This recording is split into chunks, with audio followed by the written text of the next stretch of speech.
there into the camera though, huh? No. We just I try to forget they're there. Yeah, that's why I tell people, I say, don't look at the camera. No. And when I first started, I thought that would be more of a problem. Obviously, the first one I ever did, me and my cousin did a test run.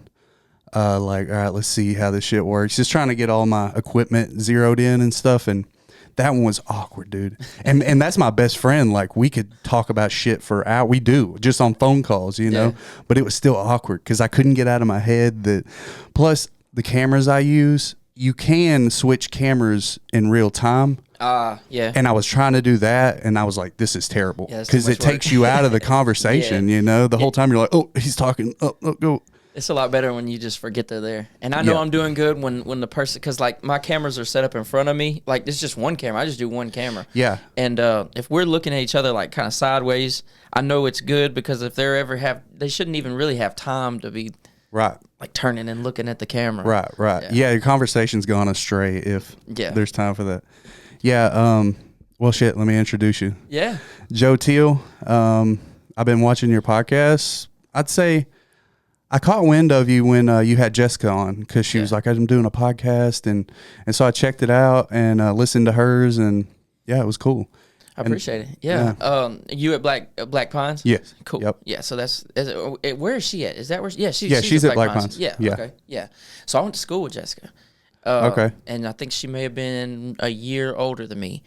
And my buddy was getting tattoos from her when she first started. Mm-hmm. And they were all right, you know. And then I followed her, and I was like, oh dang, I ain't seen her from school. I guess she's doing tattoos and stuff now. And then just like a couple years later, you're seeing like these giant like masterpieces coming from her, and I'm like, oh shit, she done got cold. Yeah, she blew up quick. Yeah, it's kind of crazy how like she got really good really fast. Yeah, you know, I think a lot of people, even like her peers, would agree. You know, like because a lot of guys, I mean, to get to her level, have been tattooing 10 years, you know, and like, yeah, it ain't easy. But for some people, she's a good artist is what it is. She's like got that natural ability. Yeah, I've had four tattoo artists on. I'm on episode like 47 now, and I started in December. So like I just been going crazy. Wow. So when did you start? You started podcasting in December? Yes. Oh, wow. At the beginning of December. Yeah, I thought you've been doing it for like years. No, that's what but my whole thing was like, all right, it's like a race, like, because even right now I'm still like at a race to 100 episodes. Because when you see a podcast that has 100 episodes, you know, like, you kind of take some of the doubt away because so many people quit. Yeah. You know, and so if you can get over a certain number, people will come and think that you've been doing it way longer than what you've been doing. So I was just like, let's do volume. Yeah. And, I wasn't sure when we started, so like I didn't go buy all the podcast stuff. I went to my buddy Anthony Vaughn, and he has a Texarkana podcast studio. It's so nice, bro. I haven't. Yeah, it's so nice. I think maybe Tyler Trout did he go on there or something? No, Tyler came on my podcast. He did? You know I didn't even see them. Oh, dude, I grew up with Tyler since we were children. The third episode, yeah. So like he's a buddy. He dates my buddy's like sister. Okay. And so I used to see him all the time on the weekends, and I was like, hey, I'm starting this podcast. I'm interviewing people. You know, you got the food truck and the story and stuff. I was like, let's do it. So Tyler's a good dude, man. Yeah. He always has been. Underground pizza. Yeah. Yeah, for sure. We actually got that for our wedding reception. Oh, yeah. Yeah. So I had my parents go pick up like 20 pies from him. Yeah, he did me bad. He showed up to the interview with like 2 full pizzas, cheese sticks, and he was like, "Did you eat before?" Yeah, he was like, "You gotta try it. You gotta try it." Which I, no self-control. You can't turn it down. Yeah, his ranch. You're like, "Oh man, I don't eat before podcasts." Like shit. I had like because it was a bunch of different kinds too. So I'm trying all these different kinds of pizza and all that stuff, and then like 15 minutes into the interview, I'm like, oh, you're in a coma. I have no energy. I'm in a bind here, boy. Yeah, I struggle with the diet thing. Like the older I get, it just wrecks me. And actually pizza, I cannot. So I like developed I feel like such a pussy when I say it. I developed a sensitivity to tomato somehow, just overnight, dude. Sucks. And it took me a while to figure out that's what it was. Yeah. But I just started realizing every time I eat pizza, I feel like I'm dying. Like my stomach would like inflate. I'm telling you, dude, I like felt like I was dying. And I would like, maybe it was just that bread at that, because bread fucks me up too. But it really started happening ever since I went carnivore for like 2 months straight. it was almost like my body reset. So now when I eat shit, I feel like shit. Yeah, I mean, I've been thinking about going carnivore. Dude, it's if you can maintain it, like my energy for podcasting and stuff, like your mind is more sharp. It's I'm into that. I like feeling better. I highly recommend at least just trying it. It's I cooked a steak last night, and I was like, man, if I just ate a steak every night, I'd be good. Yeah, that might get expensive, but still. Yeah, but I mean, everything's expensive. But you're eliminating everything else, so it's just the steak. I will say I got so sick of bacon, which I thought I would never say in my life. I still think I would eat vegetables, a couple vegetables, because I just got to eat. Even like if I sit down at dinner, it's like, all right, we got to eat more than one deal here. Yeah, you know? I mean, I had good results from keto. I lost like 15 pounds from keto. Oh, wow. Yeah, when that's just low carb. Yeah, basically pretty much no carb was like my goal. But yeah, but you'll get some carbs from certain vegetables. Right. Like it's so in depth if you really get into it. Like, cause at first I was like, I'm doing keto, I'm eating vegetables and steak. And they're like, there's more to it than that. Like if you have too much protein and a bunch of fat, like it turns to fucking carbohydrate. It's weird. Shit, yeah, you have to basically watch every Joe Rogan podcast to do it right. I'm so big on Rogan. Are you? So I was going to ask you what your inspirations were to get started podcasting. Really, I guess one person I saw, the two guys that are doing it here in town really inspired me. I was in a flag football league, and one of my buddies, Nick Reed, they do the Read, Talk, and Listen podcast, and they haven't missed a Wednesday. They do it every Wednesday, and it's live. They haven't missed one in like 2 years. Wow. And what do they do it live on? Facebook, mainly Facebook, but they're also on YouTube also. Okay. And they played football and stuff, but now they're into hunting and stuff too. Mm-hmm. So like these are these black dudes, and they hunt. Oh, so it's like they got their own little lane. So he's like the dreaded archer because he has dreads, but he's like also shoots bows and stuff. Yeah. And so him and his brother moved to South Dakota. So like it's a what do you call it? A live one. You know, when it's on the what do you call it? Like a virtual one. You know what I'm saying? Like if we weren't in the same room right now. Oh, remote. Remote. Yeah. Come on, Joe. Yeah, I'm looking into doing some remote stuff, but man, it's not as good, but sometimes it's all you can do. Yeah, I went on their podcast and was remoted in. You know, I use all my stuff through, a laptop, and it was hard for me because of there's this tiny delay. The latency, yeah. Yeah, it's different. Like me and you are here. Mm-hmm. There's a tape. We're locked in. Mm-hmm. You know what I'm saying? It's that easy. Yeah, there's a disconnect. Yeah. And that little bit of because you'll start talking and they don't realize it until after you've started talking, and yeah. Yeah, and then you have to play that game like, who talks next? Mm-hmm. I bet those guys, you probably learn certain ways to like avoid that, but I would imagine you have to like take long pauses after you say something to make sure somebody's not chiming in. But a remote podcast every week, that just sounds stressful. Yeah, I'd rather get them there, but you can open a bunch of doors too that you can't, because you can't get everybody to. I can't get everybody that I want to interview, to my spot in Texarkana. Because I have big goals, of interviewing, like, big people. Of course. Yeah, so, I mean, that may take a remote podcast. You never know. Right. So there's a tattooer. He's in L.A., and he's this old school cat. And he his whole thing is, like, he was in prison for, like, 10 years. And, like, he's a rough cat, and so he's very old school, and, like, he shits on the new tattooers and stuff a lot. There's just any industry like that. It's like these new guys got life fucked up. But he's got a pretty big following. And I reached out to him, and he said he would do the podcast. Well, I'm either going to do it remote, or I'm going to LA with with Quinn and them for the convention they do out there. And I told him, I was like, I can bring my shit. I really don't want to fly with all that shit. I'm already flying with my tattoo equipment. But I was just like, we can do it in person. And he's like, I'll let you know. I'll see what my schedule looks like. But I may end up having to do it remote. But it'll be my first one. But it'll be worth it. Yeah, I think some ways that is the only way you might get somebody. Yeah. And so, but I've avoided it this far. Every episode I've done. Like I said, I went to, I saw those two guys doing their podcast. And then I was playing football with him one weekend, and I was like, I could. He was like, you ought to come on the show, and I was like, yeah, sure. And then I was like, I could do that. I could do something similar to that. And I knew I got into business. I read a bunch of business books and shit right as I was like, because I ran a recording studio, and so I got into like making a small business run. Right. And so then I was doing these things, or I would get on my story in the morning, and I'd make like 5 different posts about what I've been learning and stuff like that. And people were like, oh man, you're encouraging people, blah blah blah blah blah. And I was like, well, I could interview people. So like 3 years ago though, I tried this, and I only did like 4 of them, and then I quit because I wanted them to be video, but I didn't know how to do video, and I just burnt out. And I was also burning out of the studio. I was just giving out. Right. I just got tired of that shit. Right. So your heart wasn't in it anymore. So yeah. So I tried to start podcasting at the wrong time originally, but this time I was like, okay, now that I got all my shit figured out this time, and I was like, yeah, this is the time to do it. My situation was similar, where the first podcast I ever listened to or watched was Rogan on Ustream when he wasn't even on YouTube.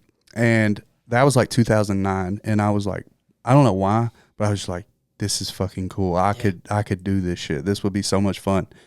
And for years, like, it was a dream, like a pipe dream of mine. I would like, I'm gonna get this stuff. But my biggest holdup was, first of all, I didn't make a lot of money back then, and in my head, I was like, I'm not gonna just film it with my phone in somebody's kitchen where the audio's terrible, the video's quality's terrible. I was like, if I'm going to do it, I want to like really fucking do it. Because to me, that's half the battle. Yeah. If somebody, like you were saying with how many podcasts you put out, like this guy's not a novice. Where if they watch part of your, a clip or something on Facebook or wherever you post it, and they see, wow, like professional microphones, professional, like good quality cameras. Like, and I mean, mine, I want to upgrade mine. I was going to ask you, do you use like... I use this kind of camera do you I use? use a Sony EV Z10 or something.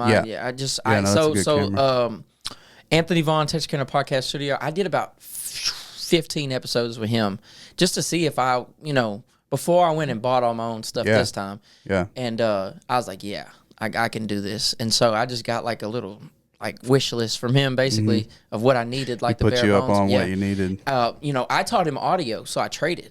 That helped. Cool. So like I already knew how to do audio. He kind of knew how to do video. I was like, well, if you will record a couple episodes of me and my buddy just doing this comedy show that we do, I was like, I'll teach you how to do audio if you give me a deal on the podcast episodes. Yeah. And so that's what we did originally. And I taught him how to do audio, and he gave me a lens.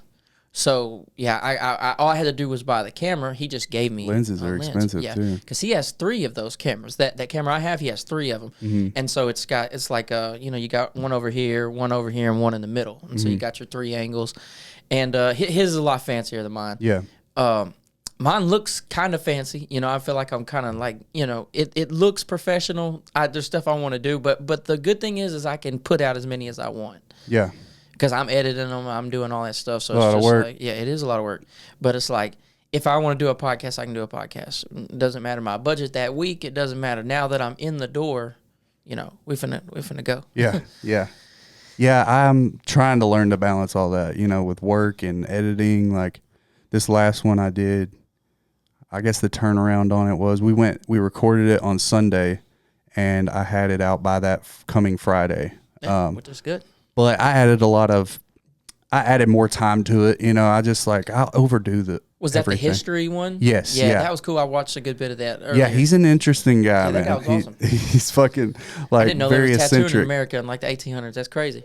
Dude, he's a wealth of knowledge. I'm definitely gonna get him back on the podcast because it's one of those things where after it, I was like, God, I've got so many more questions. Yeah. And he's got a huge following, a cult following. Like his people, it's the most views my I saw podcast you had like has 900 gotten. views on there. I was like, wow, It's crazy. that's incredible. And that's from him, Yeah. And that's something I'm learning as I go is like. It has to do, the views you're going to get have a lot to do with your guest. Yeah. Well, and I mean, it's weird. As you get into it, you feel yourself becoming this, like, you're this mindset of, like, what will get the most views, Yeah. Like, I don't want to be some, like, slime ball that's just, like, trying to get, a viral moment. But at the same time, you want it to be successful. I just want a strong following of people that like actually enjoy watching it, and I at that point I could have whoever on, you know, because they're there for. They know it's gonna be good because I'm having them on. I think at the beginning, people are there for your guest. Yes. And then what you have to do is you have to get them to the point where they're excited to see you. Right. Because there's tons of people that probably watched Joe Rogan originally because he had like Elon on or he had somebody like that. But then you see like, oh, no, I kind of like what Joe's talking about. Right. Or, you know, like all my ones that have more views, it was just like somebody that's really popular already, like Coach Fowler from Liberty College, just one state, you know. So I had him on there. Bam, that's the most views I've got, you know. So I don't know. You want to try. You got to do enough of them to where they kind of fall in love with you, and they want to hear what you've got going on. And so then it doesn't matter what guests you have. They're here to see Joe, or they're here to see you. You know? Yeah, it's. I was gonna ask you, like, how do you balance work? I don't know. What do you do for a living? Me and my dad run a septic business. Okay. So we put in septic systems. We pump out shitters, man. Oh yeah, I know Chubbs. He does that. Yeah, it's my boy. Yeah, I've known him since I was very. His grandpa did it. His dad did it. He did it. My grandpa did it. My dad did it. I do it. Oh, okay. So cool. yeah, we go way back. I'd run into him at the where we dump at. You know, both parents were dragging us to work, and they'd be backing both the shitter trucks up at the same time. Yeah. That's funny. Yeah, that's my boy. But yeah, he's a cool guy. No, as far as balance, there isn't much. It's not good. But I mean, you know, and I have 2 young kids. I have a 3-year-old son and I have a 1.5-year-old daughter. So it's like I try to make like anytime I'm with the kids, like I try to like overdo it as far as like being present. Yeah. Because there is a lot of times where it's like, okay, I just worked all day. Well, now I'm going to go do 2 interviews. But also, I consolidate the interviews too. So like Monday and Tuesday, I try to do 2 interviews or 3 interviews in one of my other show. Because I haven't missed a week of 2 shows since December. Like I'm running 2 different shows. Wow. So I have Addicted to Arguing. Go check that out. That's just a comedy podcast. Me and my boy shoot the shit. Just, you know, make fun of what's going on in the world right now, and that's a lot of fun.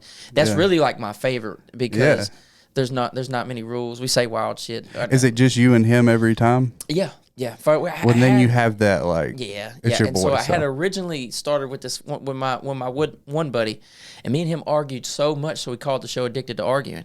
Like in real life. And then like we just kept arguing so much that it was like I think we just like we even may have got a little nasty on the camera. And so he took a break and I was like, had a real moment. Yeah. On so I was like, man, I got this other guy to come on and he's good too. This is my buddy. I used to record this guy forever ago. I used to do music. Real strange character. His name's Brendan Seifert. Call him Chief. Used to make music around here, but anyways, he's very entertaining. Yeah, and me and him actually agree a little bit too much. So I don't know if I'm need to rebrand or something because like me and this other dude was younger, and he's just straight up like shitbag, and he just embraces it. And so like I'll come from one angle, and he'll be like, "Nah, bro, these bitches ain't shit." Like he just won't let it go. Like any conversation, always go back. "Nah, these hoes ain't worth the damn." It's just like we weren't even talking about women. Why are you trashing women right now?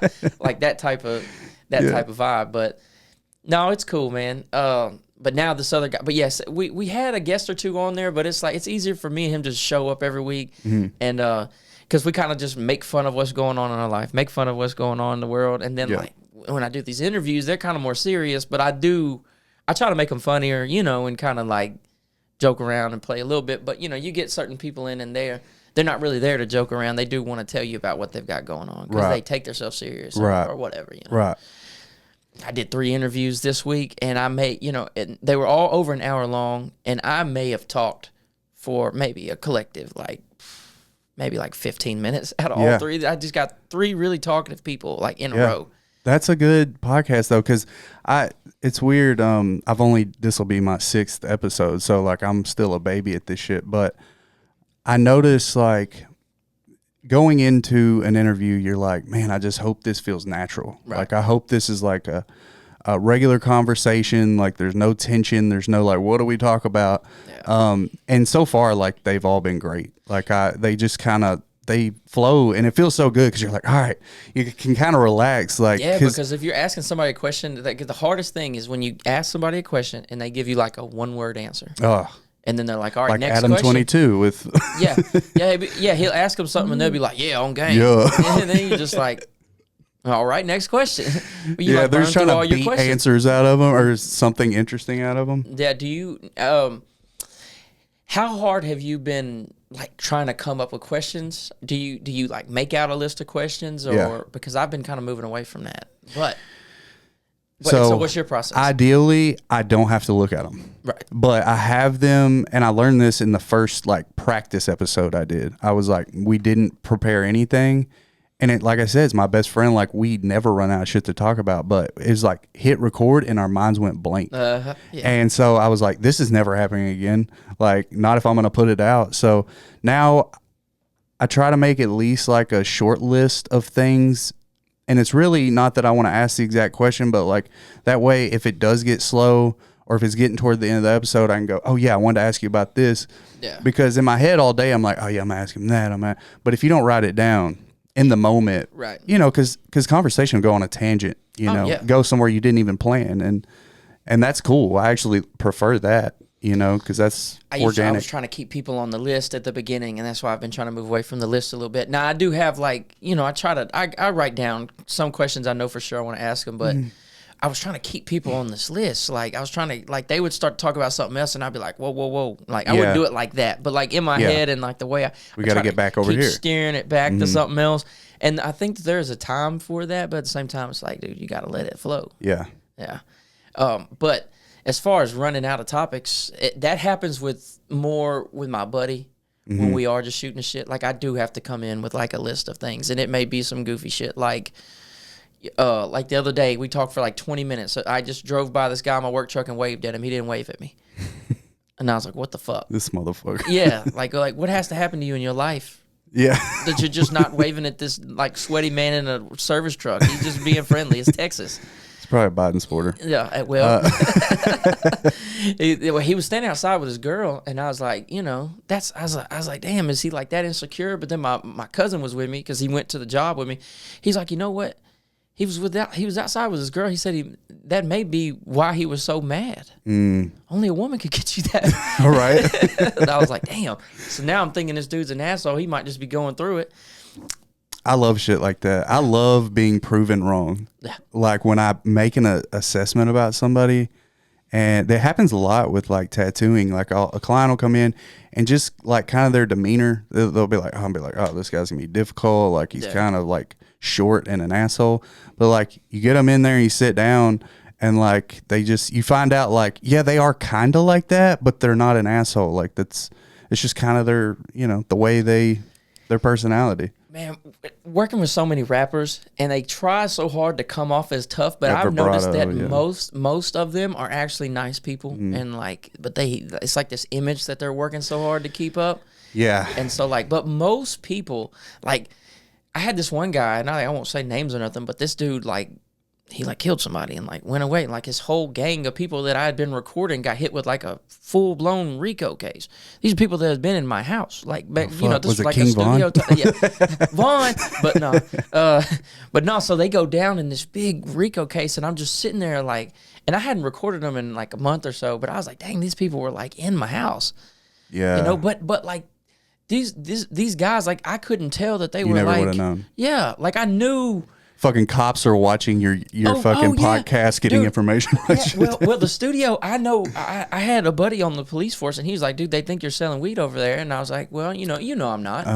And it was like, because I know this so guy. many people coming and going? Yeah. And oh, my God, dude. Well, no. Neighbors think I'm selling dope. Yeah, the neighbors think I'm selling dope. But so they would text people while they'd come book like 3 hours. And my spot's kind of like way off the road a little bit. It's not really in a neighborhood. And so they'd be like, yeah, pull up.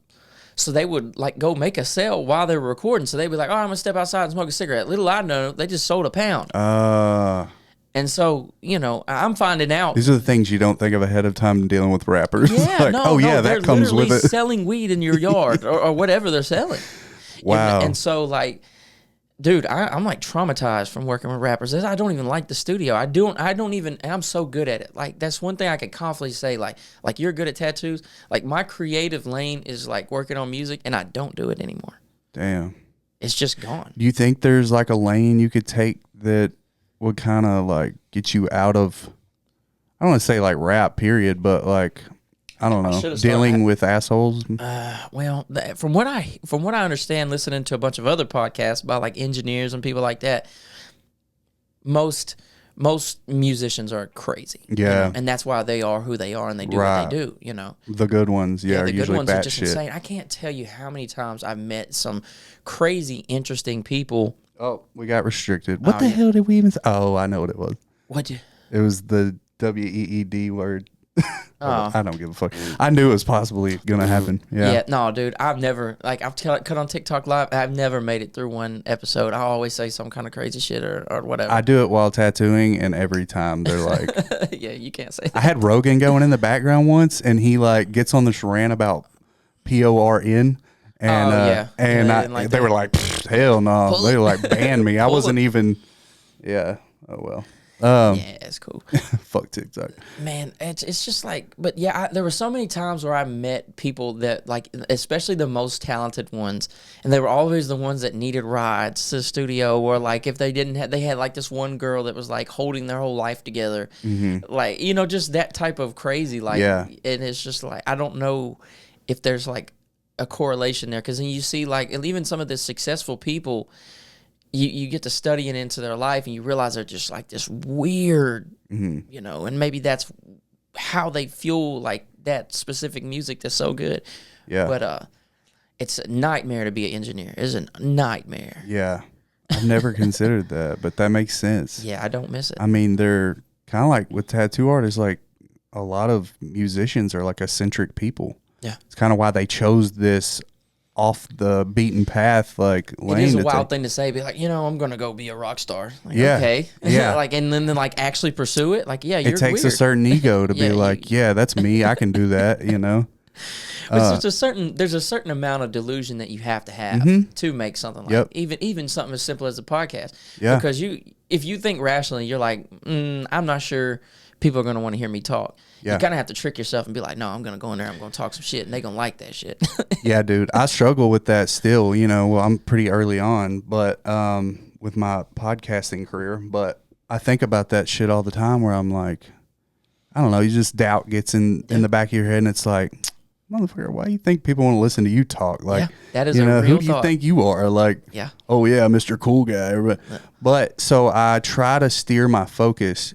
And the real reason that I got into it, and it's not because I want people to see me, it's because like I genuinely think this right here is fucking awesome. Like I love to just like converse about everything in the world, and it's cool that this gives me a reason to sit down with you. Never outside of the podcast would I've just like hit you up and be like, hey bro, you want to sit down, like you want to stare into each other's eyes and talk about life, you want to turn our phones off and look at each other? It won't happen. It would never happen. Because you take everybody, like, let's say the closest thing to me that I've seen this actually like a podcast is like either chilling with your boys, or like being at dinner. But the problem is people are still on their phones. Yep. And so you never get this type of focus out of somebody. These are like this is how I imagine people used to talk to each other before all of the distractions. Yeah, that's a good point. That's a very good point. There's a lot of shit in our ways. It's like you go, it's like you put this force field around you and you're like, okay, this is a phone free. That's why I hate, and Rogan will get on a motherfucker like, really? You're on your fucking phone right now? Yeah, you like, can't be on the Joe Rogan Experience. With so many people, like, it's crazy, like, the influence he has now. Is like, if they mention your name on there, like, you're going to go get searched. Do you do any Kill Tony? Oh, yeah. Yeah, Kill Tony's awesome. Did you see the recent one, the Joe Biden and with Shane Gillis? Oh, yes. I love Trump? Shane. Dude, that was Adam such Ray. a good episode. Oh, yeah. I'm sure they did. Are they going to release, I'm sure they filmed it, but they just did Madison Square Garden. Dude, they had a crazy lineup. I think you may have to pay for it to see it, and it may take like a month. Joey Diaz was there. Yeah, they said it because I listened to Rogan today talking to Adam Ray. Adam Ray was the guest today, and so they were talking about some of the stuff that happened. I'm like, damn. And I seen some clips, like David Lucas was roasting everybody, and the normal. I want to go see them at the mothership so bad. They say you have to book months and months ahead. Well, and see, a lot of the times they'll sell tickets and it's like a show 2 weeks from now, but it's like you haven't, like, they go so fast. It's like it's hard to plan a trip to Austin within 2 weeks. We gotta go to Austin. We're going to Austin in 2 weeks. Get your shit ready, take off work. But it's really, I mean, the idea is there. You can see why it works, especially, and why it bloomed when it did, because I feel like the pendulum swung back one way with like all the censorship shit, and like just went nuts with it. Yeah. Like unbelievable. Like what is canceling? People didn't used to get canceled. Yeah. That was weird. Yeah. You know, especially like even when I was younger, I feel like you could just slap uncensored on something and it was like untouchable. Yeah. Like you remember like some of the shit South Park Well, it says did. uncensored. Yeah. Some of the shit South Park Uncut did. movies and shit. You know what I'm saying? You could do, but now like you can't even put like, well, not. I guess I think it's actually swinging back the other way now. But there was that time during COVID where it was like, I mean, you really could get canceled, like, and people were really scared of that. And there was lots of people like, you think of people like Shane, even Tony himself got canceled. He said something, you know, and these are comedians. I like, at what point do you let a comedian offend you? Yeah, like someone that's literally tells jokes for a that's joke. the whole point. Yeah, yeah, it's crazy. I forgot what I was going to say. Well, yeah, it's cool to see. So Kill Tony, that's one of the most shocking things about it is they're saying shit. Sometimes they say shit and I'm like, oh shit, you can't say that. Yeah. But I love that. They can. Yeah. And it's not even, to me, it's like, I don't like that they said it because it's almost, you know, obviously it's the we're freedom not just, of like, for the sake of the he laugh. just said that. Yeah. You know, they may say like that, the F word, you know what I'm talking about? Yeah. But they're not just talking about like a group of people that's just has like nothing the to do with slang. them, actually. That's the slang. Yeah. Has nothing to do with them. I like when people say wild shit. I mean, that's entertaining. That's what it used to be. I know, and that is like the biggest hang up with like doing these is because all the most, you know, YouTube, it's hard to do a podcast without YouTube. Like there's Rumble, and I do want to start like doing some shows on there and just kind of being more free and not having to edit out certain words and you know, and it doesn't even get crazy, but I just know there's certain stuff like they're gonna flag me for it. On Jody's on Jalen's deal, you were blanking out the cuss words at the beginning, but then not at the end. What was that about? So or you just got tired of doing it? No, I kind of I've heard Adam22 mention it, but then I also heard some other people who do podcasts on YouTube. Apparently, and this may have changed because they change their guidelines all the time, but at least at one time, if you curse within 5 minutes of the podcast starting or whatever, your video starting, they will like basically restrict you from certain viewers and stuff. I'm cooked. Something about the first 5 minutes. I don't really get it, but I was just like, okay, well, why not? You know, I'll just in case it helps. You know. Yeah, that makes sense. I've never read the guidelines. I probably should, seeing as though I'm trying to. Yeah, I had to take the course because I got an episode took down. I uploaded an episode, and they were like, absolutely not. Oh, wow. What was it? I mean, what happened? Well, you have to be careful with the YouTube overlords, but well, there was so me and my buddy, the original guy from that I was doing the comedy podcast with, his name's Luke Walker, just an animal, just a wild guy that would just say anything. Well, the whole premise of the episode was like, all right, we're gonna, you know, let's talk through fake zombie apocalypse type scenarios. You know, how would we react? What would you do? And we just kind of went down the rabbit hole, just playing around, just like jokingly talking about what we would do. Mm-hmm. And he said something along the lines of, you know, what if the I can beep it out. Yeah. What if the oh yeah. Yeah. What if that? The big no. Yeah. And then he said, what if that turned you into a zombie? And I was just laughing, just playing around. I was like, I even looked at the camera. I was like, we're just joking around. We don't believe this. Let me, you know, but let's just follow that. Let's follow that train of thought. So I was like, we go and we talk about, you know, we really didn't even mention that no more. We just went from that. But you said the magic word. Yeah. And so, like, they said we were spreading medical misinformation. I was like, come on, get the fuck out of here. Yeah. Come on, Don't you know people tune into you for their medical advice, Joe? Come on, dude. Yeah, they know I'm like a physician. You know you're like, setting a precedent out here for the medical industry. Yeah, that one got me. That one got me. I was like... yeah, they don't fuck with that. I appealed it, and I explained to him. I said, look, I literally looked at the camera and said, we don't feel this way. There's not, like, no science behind this or nothing. We're just bullshitting. Yeah. They're like, no. Well, I would imagine the algorithm picks up the word and they go, and then probably somebody watches it and like, oh, they were joking about it. Like, this is serious. Serious, yeah. What Bunch of serious assholes. how long ago was this? That was in, let's say I started in December. That had to have been January because I knew I was like a month in, bro, before I had a strike. Testing the boundaries. Yeah, I had a strike against my account and all that shit. I was like, dude, I hate that. It went away in April though, so like it was like on this 3-month period where I just like had to chill. Okay. So every time I upload an episode, I'm always like, fuck, because I knew like there was a chance. That's what I was getting at. Is I hate this feeling like that where I'm like, because I know to me what's funny and what would be entertaining, right? And it's like, oh nope, that's gonna get you fucking pulled. And it's like, I wish that Elon. I mean, I guess it's good. I don't really. I didn't use X or Twitter for a long time, and I just downloaded it again because I was like, well, it is free platform now, so yeah. And a lot of people get good news information off of it, so I finally got back in there. But for a long time, I didn't. But I wish, selfishly, he'd have bought out. Like, I'm not even saying it was possible. There's no telling what kind of money that would cost, but YouTube. Yeah. Because, like, fuck Twitter. YouTube would be, dude, if you had that, like, full throttle, like, whatever you want to do. Like, you could. I remember the old days of YouTube. That shit was amazing, dude. Yeah, YouTube was crazy. But I feel like their guidelines have changed, and they're just, well, I don't want to really say it, but they're leaning a certain way more than likely. Oh, yeah. And so it's like, yeah, they don't really. But there's hide still it.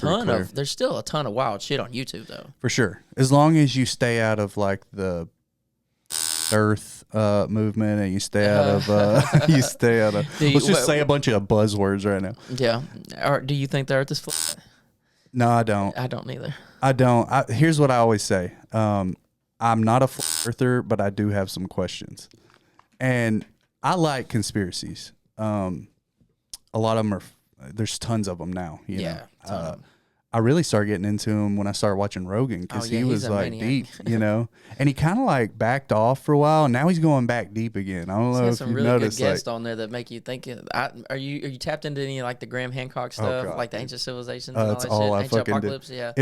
If I'm not watching tattoo content, it's ancient civilizations. What, like are you hip Billy to, Carson? Billy Carson? Oh, dude, I fucking love Billy Carson. I want to say this. I Annunaki. don't really believe the shit that Billy Carson be saying, but yeah, it's very, it's some of it's ridiculous.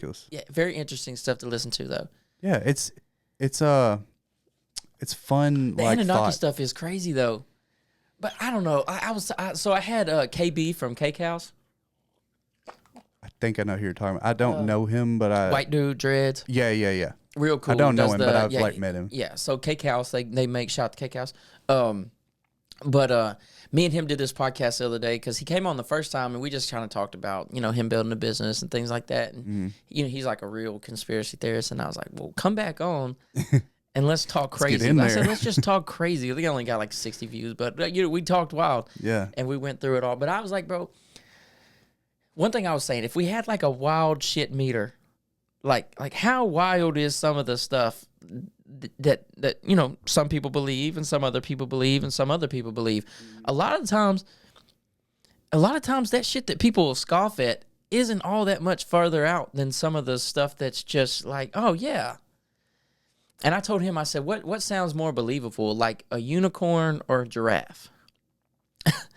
You know, a horse with a horn or a giraffe. Yeah. Like we say, well, giraffes are, you know what I'm saying? Because we've seen a giraffe. Right. But it's like, that just kind of shows, like, to me, that kind of, somebody, I don't forgot who said that, but that just like made me think, it's really our perspective of things. Mm-hmm. Like we get used to seeing things and they're like, oh yeah, well that's believable. Mm-hmm.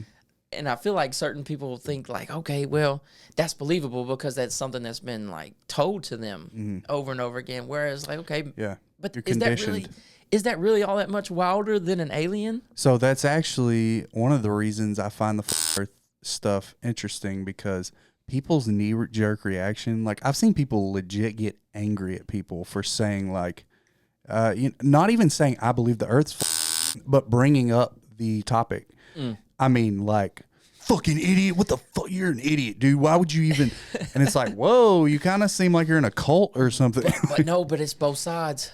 Oh yeah, I tapped into it for some. Oh, for sure. I'm like 28 it's definitely both before sides. I even decided to look into this. I'm 28 years old. I'm hearing, okay, now all of a sudden there's this big movement of people that think the Earth's flat. I'm like, well, okay, I'm 28 years old. I've been on this motherfucker for 28 years, and I never considered it being flat. So let's think about this shit. It's worth looking into. Yeah, so I started going down the rabbit hole, and then like even on TikTok, there's people that go live, and dude, it's like a fucking bro. They fucking hate each other. They call the flirts, they call them flirfs, and the globers, they call them globers. Globers, yeah, I've heard that and they're one. into it, bro. Yeah. And so like, I think it's both sides. I think they're just like hostile. No, it's crazy people on both sides. Hostile. Yeah. It's the stupid shit we argue about. TikTok is fucking horrible, dude. Like there's a lot of dumb shit on TikTok. Dude, and mine's the worst, I guess, you know, because it's just like, oh, you watch that for a little longer. You like that kind of shit? Yeah. And it's like, I get just inundated with stupid conspiracies. And I'm just like, I don't know. I wish there was a way to like tell TikTok, like, no more shit like this, you know? I wonder if there not? It's not easy to access. Yeah, I don't spend very much either. time on TikTok. I post on there, but I rarely like just scroll through it. I am addicted to Instagram somewhat, but I like that it kind of caters to your interests. I can see tattoos and I try to go. That's what I've tried to really stay on YouTube for like and Spotify for like podcasts and like videos I want to watch, because I think I get scared when I sit there and scroll for too long, and I'm like, bro, like why the fuck did I just time. Why did I just watch like 300 TikToks in a row and like didn't move for 30 minutes? So like I like to, I don't know, I feel like it's good to try to get on something that's like long form. Yeah, take in information. Yeah, let me just take in more information, which I'm taking in a ton of information a day. I'm watching like 3 or 4 podcast episodes a day for sure. And yeah, I'm big on podcasts. Different stuff. I mean, was long before I started doing them, you know? And I guess, like, I don't watch movies. I don't watch TV shows. Like, it's rare, like, maybe Stranger Things when it drops a new season, or, like, Fallout was dope. But, like, very rarely do I get into a show. And it's really usually only if me and my wife like it, is something we'll, like, do together. Yeah. But other than that, like, she watches her shit, and I'm on YouTube. Yeah. I'm watching Billy Carson, or, like, do you watch, Danny Jones? Danny Jones, no. Look into him. What does he do? It's a podcast. Okay. No, he has. You can tell he is very much influenced by Rogan. You see a lot of like stuff that he does where you're like, I mean, down to the fact that for a while they were like smelling salts during the podcast. Oh, yeah, it's like, come on, man. Straight ripping him. Yeah. But he's a very good podcaster, very good interviewer. And I would say, actually, right now, he has more people I find interesting than Rogan does. Man, that's crazy, because, I mean, he just had Sandler on there yesterday. Adam Ray today. Well, so Rogan has big names, but this guy, that's what's kind of interesting about it, is he gets people that are kind of in that same lane, but not quite as famous to be on Rogan. Yeah. So it's almost like he's that stepping, and I've seen it, like people be on his and then goes to Rogan's. Yeah, that'd be cool. But no, it's a very good podcast. He's it used to be called Concrete, and I don't know why he changed it, but what is it now? Just Danny Jones podcast. But he has a lot of that Brian. No, is it Brian? There's a guy that went on Rogan with. Did you see the one where they talked about the Egyptian vases and like? Oh, the pyramids, about how they some of the stuff that was in the pyramids and the circumference of the bases and all that. Yeah. So the dark hair guy that with the ponytail, he's like Australian or New Zealand. Yeah, okay, yeah. So he was on there a couple of times, and it's a very good podcast because he kind of goes more into depth on that stuff. Dude, I find that stuff so like that shit is. My brain is just ate up with thinking about that. When you get into like the archaeologist stuff and then like the timelines, it's the same way I feel about the science stuff too. Like, scientists and archaeologists are bad about throwing stuff at us that we can't really fact check ourselves. Yeah. And then they're just like, if I'm the expert, trust me. You're literally stupid if you don't believe this. Yes. and it's all like, speculation, bro. Like when they say like, okay, you know, they give out like some of the stuff, like physics stuff. Like I can't fact check Neil deGrasse Tyson. That's their thing. Yeah. That's their argument. Is like, oh, I have to rely on you to tell me what it is. Yeah. And there's some interesting points they've made. We won't go back into that, but that is like a big part of that. Yeah. And that's kind of what sparks a lot of my conspiracy interest is like, yeah, dude, we don't fucking know. Like, we're just taking some buddy who's smarter than me's word for it. archaeology is like weird like that. That's why I've gotten really into like the ancient civilizations, because so much of that is just speculation. And here's a good example. I was watching this, I forget whose YouTube channel, but they were talking about artifacts that have been found. And one of these artifacts, dude, I didn't even like it. It broke my brain. I didn't even know we knew they were doing shit like this back then. It was 30,000 years old, supposedly. That's another one is carbon dating. Apparently, it's kind of flawed. I've heard from certain people, and then I've heard some people like, no, it's pretty accurate. But it seems like. But me and you can't carbon date. Hell no. And I can't even. So me and you just going off of who. I can't even understand how the carbon dates. How it works. Yeah. But yeah, it was a 30,000-year-old relic that they found in Turkey. And it was this little doll, like carved out of ivory, I think. And so like the body of it seemed worn. And they were like, yeah, as you can see, the body's worn. So what that means is it was a religious thing, and they would rub it for good luck or something. I'm like, bro, you just made that up. Like, yeah, what are you talking about? Yeah. And so much of archaeology is that. But Turkey is so crazy. There's all this shit I want to go there. I want to go to Darren Kuyu so bad. What's that? Darren Kuyu is the underground city. It's on like episode 7 or 8 of Graham Hancock's Deal on Netflix. I don't remember that one. I know I watched it, but I can't remember. Old one, God damn it. There's Darren Kuyu, and then there's the other one, the actual one that they dated back to like 10,000 years ago. That's like really challenging. The Potbelly Hill. Göbekli Tepe. Göbekli Tepe. Yeah. Yeah. So not too far away from Göbekli Tepe is this underground, and see, there's a lot of debate about how old that deal is, but it's called Darren Kuyu, and it's like incredibly huge, and it goes 200 feet down, and it's like livable underground city. Like what? I don't remember seeing that one. Yeah, I would watch that one. I love that show. Yeah. Or there's a guy called that does a YouTube channel called Y-Files. I haven't seen his. That dude's a dog. He has an episode on Darren Kuyu that's like a quick breakdown of it. But no, like it has like an underground river in it, so they have a water source. They had stables in there, so like their horses could go there, and it's just like why were so many people living underground? And this is like they had different rooms. It was ventilated. You could have a fire in your room. It's just like what are you talking about? Yeah. Like, and so there's Christian relics. So they think that like at one point, like the Christians, when they were getting persecuted, were like hiding under there.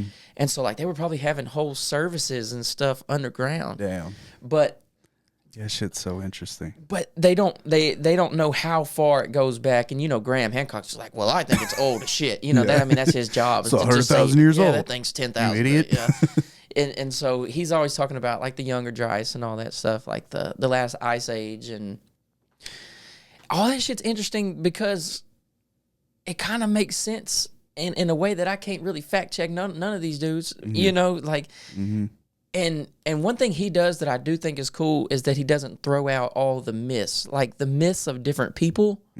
The shit that they claimed was happening. Yeah. So like where we're just like, they're fucking liars. Yeah. But like, we'll believe this part that they said. It's like, okay. Like a flood. Yeah. So many, almost every, like not the even Epic of Gilgamesh. The Bible. There's so many. Like everybody has like a flood story. Yeah. So like, did they all make that up? Well, why is there a pyramid in South America and why is there a pyramid in Egypt? Shit like that. Like, well, here's my theory on something similar to that is, so you have all these cultures all around the world that had these ideologies that there were these gods living on Earth who were like had supernatural powers, and a lot of them described them looking the same, or like how Rome had like the same gods as the Greeks, but they had different names, but they attributed all the same like personalities to them. The Celtic mythology had like a lot of correlations. The Aztecs and the Mayans, they had like similar type gods, and then you go to the Bible, or at least the Bible, the book that didn't make it into the regular Canaan, the book of Enoch, and it talks about these fallen angels who, that went in the Nephilim, that slept with the human. What was the human ladies that made the giants or whatever? Yes, we're out. That's the story. But it's just weird that like they all and then if there were giants, it kind of, I don't know.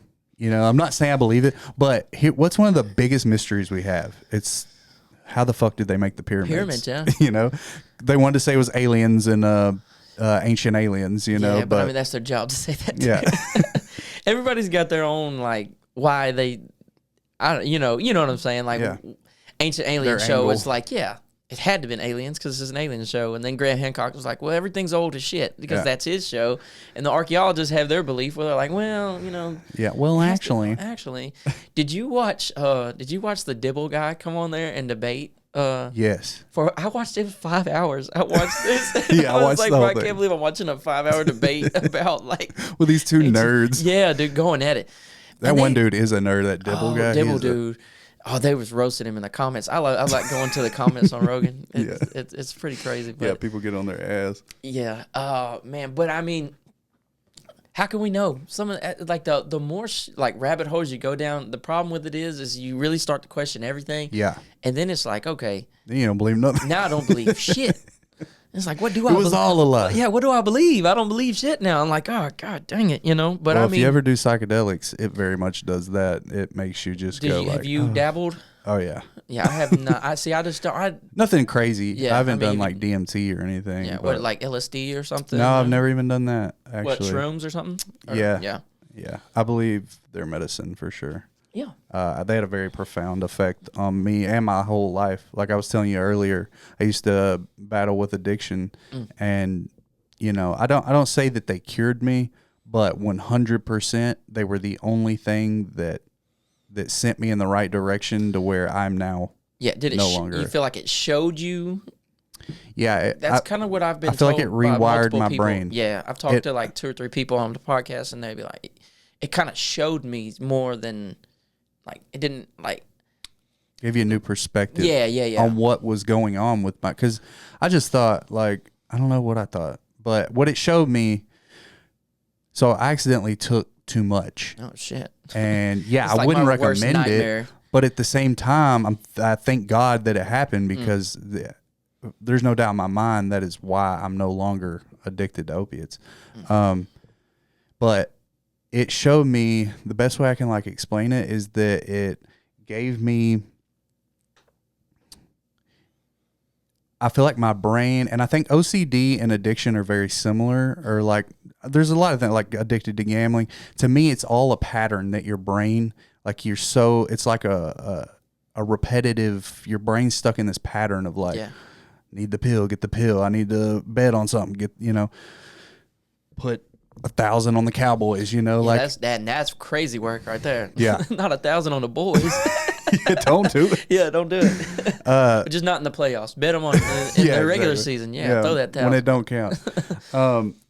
But it kind of, I feel like it rewired my brain. It gave me like, it broke me out of that, and they didn't fix me because I still had to do the work, right?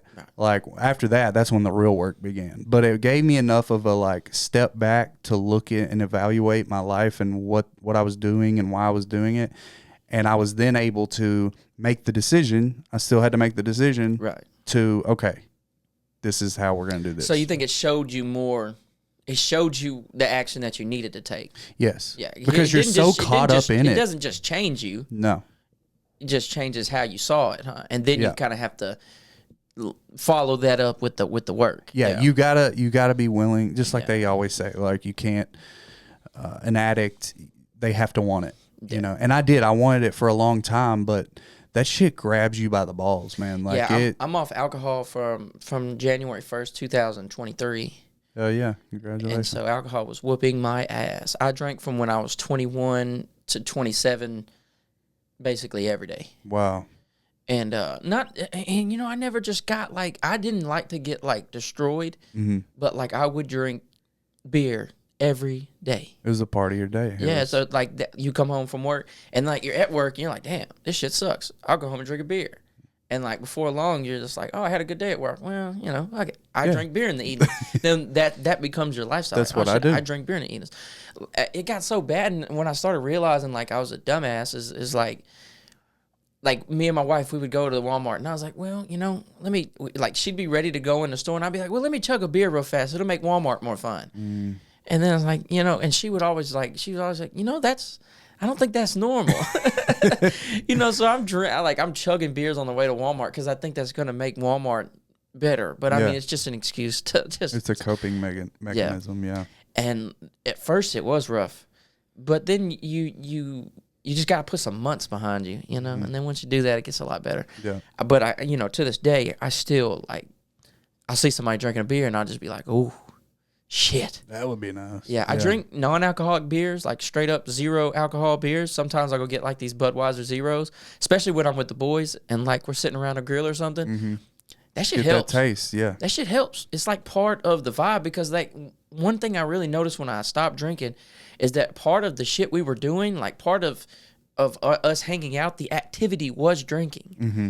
Like, right, it was centered around the drinking. Like okay. I see it all the time, dude. It's like ingrained in our culture, man. Like, you know, if it's the kid's birthday, like, well, we better grab a 12-pack, you know. Yeah. And dude, since I've stopped drinking, all right, so I haven't sworn off alcohol. I just have zero affinity for it. So like it'll be New Year's and I'm like, I'm not drinking. Like, you know, we went to Florida a month or so ago and I drank, I think, one of the days we were there. I just truly, and I honestly attribute a lot of that to mushrooms. It was almost like permanently gave me. Now I'm sure if I got myself back down that road, it would come back. Grab you. But it kind of gave. I don't have the like desire for it anymore. I'm not like, ooh, that sounds good. Like it literally. I say it all the time. Alcohol is the worst drug. Oh yeah. It's like it makes you dumber than you actually are. You have to keep drinking. Nothing else. No other time would you just drink fluids like nonstop. For real. You feel like shit the next day. Drinking and getting dehydrated at the same time is wild. How did I drink 12? I drank 12 beers and I'm dehydrated. Yeah. What the fuck is this? Sweating shit? beer. Yeah, this is insane. But yeah, no. It's just a terrible drug. Like, and it's the most accepted. It's like you can't watch a football game. You can't be at a restaurant. Like everywhere you go, it's like. You know, how cigarettes used to be, but now they're like, you don't see cigarette commercials. And like, even if you have like other, you know, addictions and stuff, like, let's say you're addicted to pills, well, you got to go find pills. Yeah. You know, you got to go find even weed still to this day. But like alcohol, they're going to serve that shit up to you. Like, why aren't you drinking? Yeah. Yeah. I mean, it's at your local corner store. Yeah. Like, that's people what are going to offer it to you. I would get buddies to buy me drinks when I was around 20, and I kind of flirted with it. But then I turned 21, and I lived right beside the New Ways gas station in Liberty Island. Yeah, and I could walk there, and so like I could just walk to get beer. Yeah. I just was not ready for that type of responsibility. Well, this is a no-brainer. It's right there. It's right there. And so, you know, you start off because, like you say, a couple beers when you don't drink, yeah. Mm-hmm. Yeah. But Beers. Then it takes 4. Yeah, a couple beers when you drink for 7 years straight is nothing. Oh, we're just getting started. Yeah, you're just pissing me off at this point. I drank a 30-pack one Thanksgiving. Wow. And it was like from noon to that like midnight. Yeah.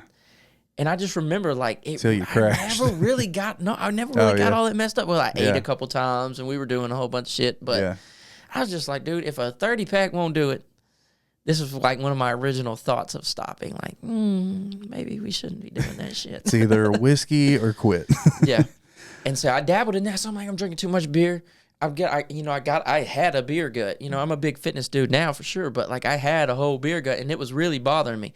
So I was like, well, I'll just drink whiskey. Well, it's like, it doesn't really work like that. You're getting less calories and stuff at the same time. Like alcohol sits in your body for a while and it messes up your metabolism.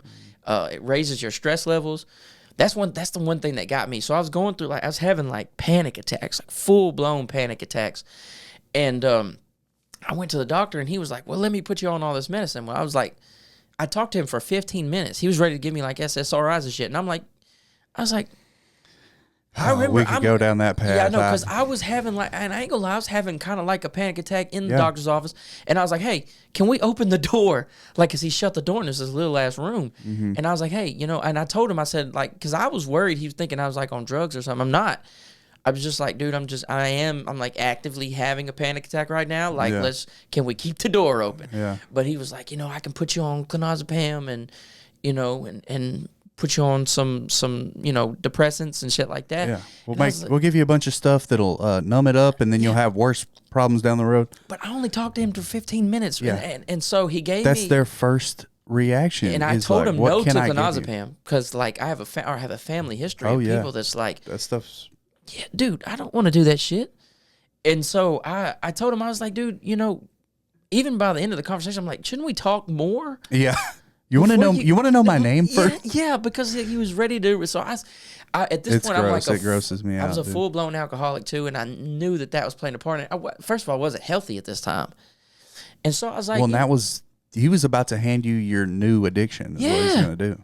Yeah. Because it's very similar to alcohol. So you don't went, I don't have to drink a bunch and get a beer gut. I can just pop one of these bad boys and be happy. Yeah. So I took one of the depressants he gave me, and I know that it doesn't even work, but it was like a mental. You have to take a bunch of them for to like even start working. It builds up in your system. But it was something inside of me that just felt it was wrong. I Well, good. And I was like, I don't, because I told him so no. hard to get off. I told him no to clonazepam, like straight up. I was like, no, because my mom had a history of it. Her mom had a history of it. I was like, let's not do that. Yeah. So I took it one day. I was like, no, this is not for me.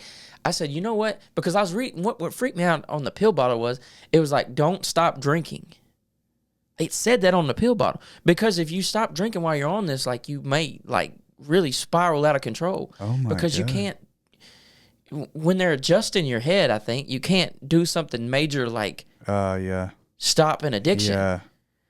Yeah. And so that I was makes like, sense. that really made me think. I was like, dude, what the fuck? Like I said, That's the devil, right? Yeah, I was like, this is not the way we need to handle. I said, you know what I need to do? I said I should try to quit drinking first and see what that solves. Mm-hmm. Maybe run a little bit. Maybe eat. Wow, it's crazy. You thought what the doctor should have. Yeah. Like, hey, son, are you drinking too much? Well, try not doing that. And then if you still have the problem, but that's my, dude, it scares the shit out of me. I'm scared to death somebody in my family is going to get put on that shit because I have a cousin, he was on the stuff, and I know for a fact he didn't need it. He was having some issues, but they put him on it, and he had what he described as brain zaps when he came off of it, and it was just his decision to get off of them. Yeah. Doctor's never going to go, hey, you should try not doing that Yeah, you're stuff. fucking up the revenue. But it's scary because that shit will alter somebody's personality forever. Yeah. And now they're stuck on this shit. And now your fucking family member that you love is a zombie. They're a shell of themselves. Yeah. And it's just so crazy how quickly they will give you some shit that has like very serious symptoms. Yeah, And, I think they killed my mom. Like, oh man. yeah. Like, and I watched it as like a 17-year-old, like in a span of like 1 year. Damn. Go from like her parents died within the same month, and that's tough. Like you lose both your parents. You're supposed to be sad. Yes. Well, she got sad, and like went to the doctor and was like, "Hey, I'm sad," and they were like, "Well, we got something for you." And before long, like she's got all this long diagnosed, all this different labels and stuff, but she's in her 40s. So it's like, where was all this shit before? Yeah. And I really feel like over time they just like changed her because by the end she was not like, Fuck. mom would just be there, And I was like, bro, that's fucked. That is so like that's a criminal, It feels like it. And they just like willy-nilly fucking, I don't know, try this. Yeah, it'll probably fuck you up forever, but It blew my mind that guy was ready to do that. yeah. I ain't been to the doctor since. I stopped taking Tylenol. Yeah, I'm not big on. Yeah, I stopped. Well, I'm off everything, dude. And I'm slowly getting off more stuff. Like I won't drink soda. I don't drink it's very little shit. I'm just drinking water and like the special Gatorades with the extra vitamins and the sea salt and the electrolytes and shit in them. But It's just crazy they won't like even go, hey, do you work out like real hard? Because like, maybe I feel try so that. better. I feel so much better. And so I'm not gonna lie, I quit drinking. The first 3 months was god awful. I had crazy thoughts. I did not like the shit. I didn't know how to interact with my friends. I didn't know how to be in public. Well, it's an abrupt change to like, first of all, your brain chemistry, but also like you've been doing it for what, 6-7 years? 7 years. Like, yeah, I mean, that's a huge change in your daily activities. And then I felt great. And I stopped the studio too. Everything because that was like the culmination of everything. And I had saved a whole bunch of money. I'm like super Like I save money. Like I'm Hell like, yeah, I need scared. that. I need that. Like, I'm knowledge. scared of like, and also working for myself. I want to be able to like at any point not work for like a month and it be cool. Yeah.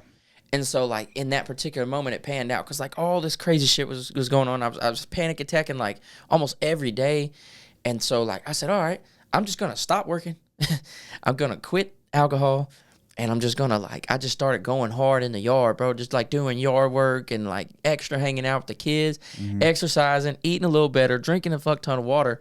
And when I made it like 4 or 5 months in, I was like, dude, I feel fucking great. I feel great. And like nowadays, like, so I took an ice bath before I come here. You know, I take ice baths every single day. I'm huge on it because it's like, why not do something that's gonna make you feel better? Yeah. And so.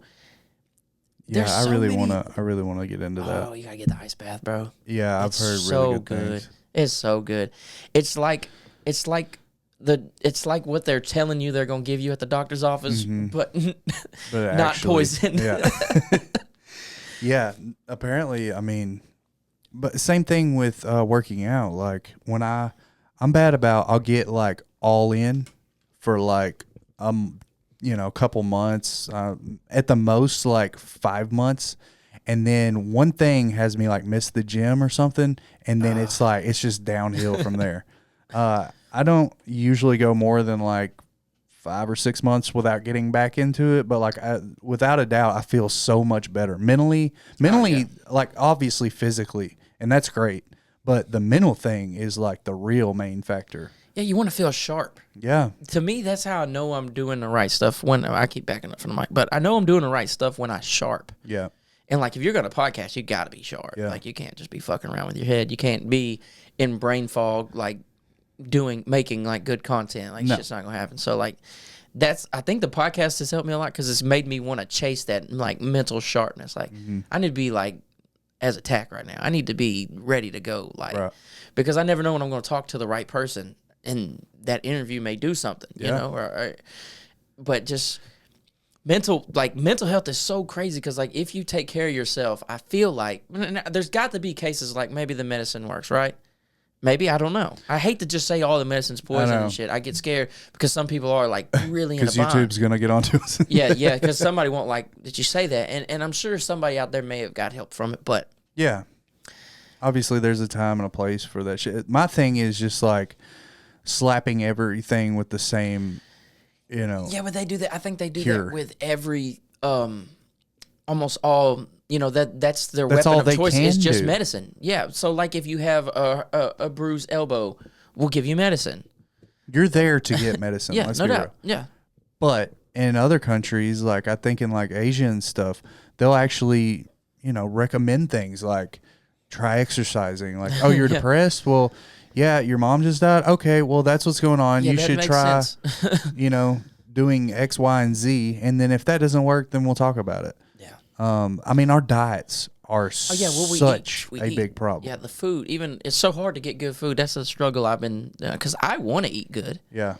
But convenience kills me every time, dude. Like Whataburger, Flying Burger. It's just right now I'm on a break from burgers. I told myself I'm not eating a burger for a month because I will eat I might eat 12 of them in a week. Have you had Wayback Burger? Yes, I went there the other day. It's great.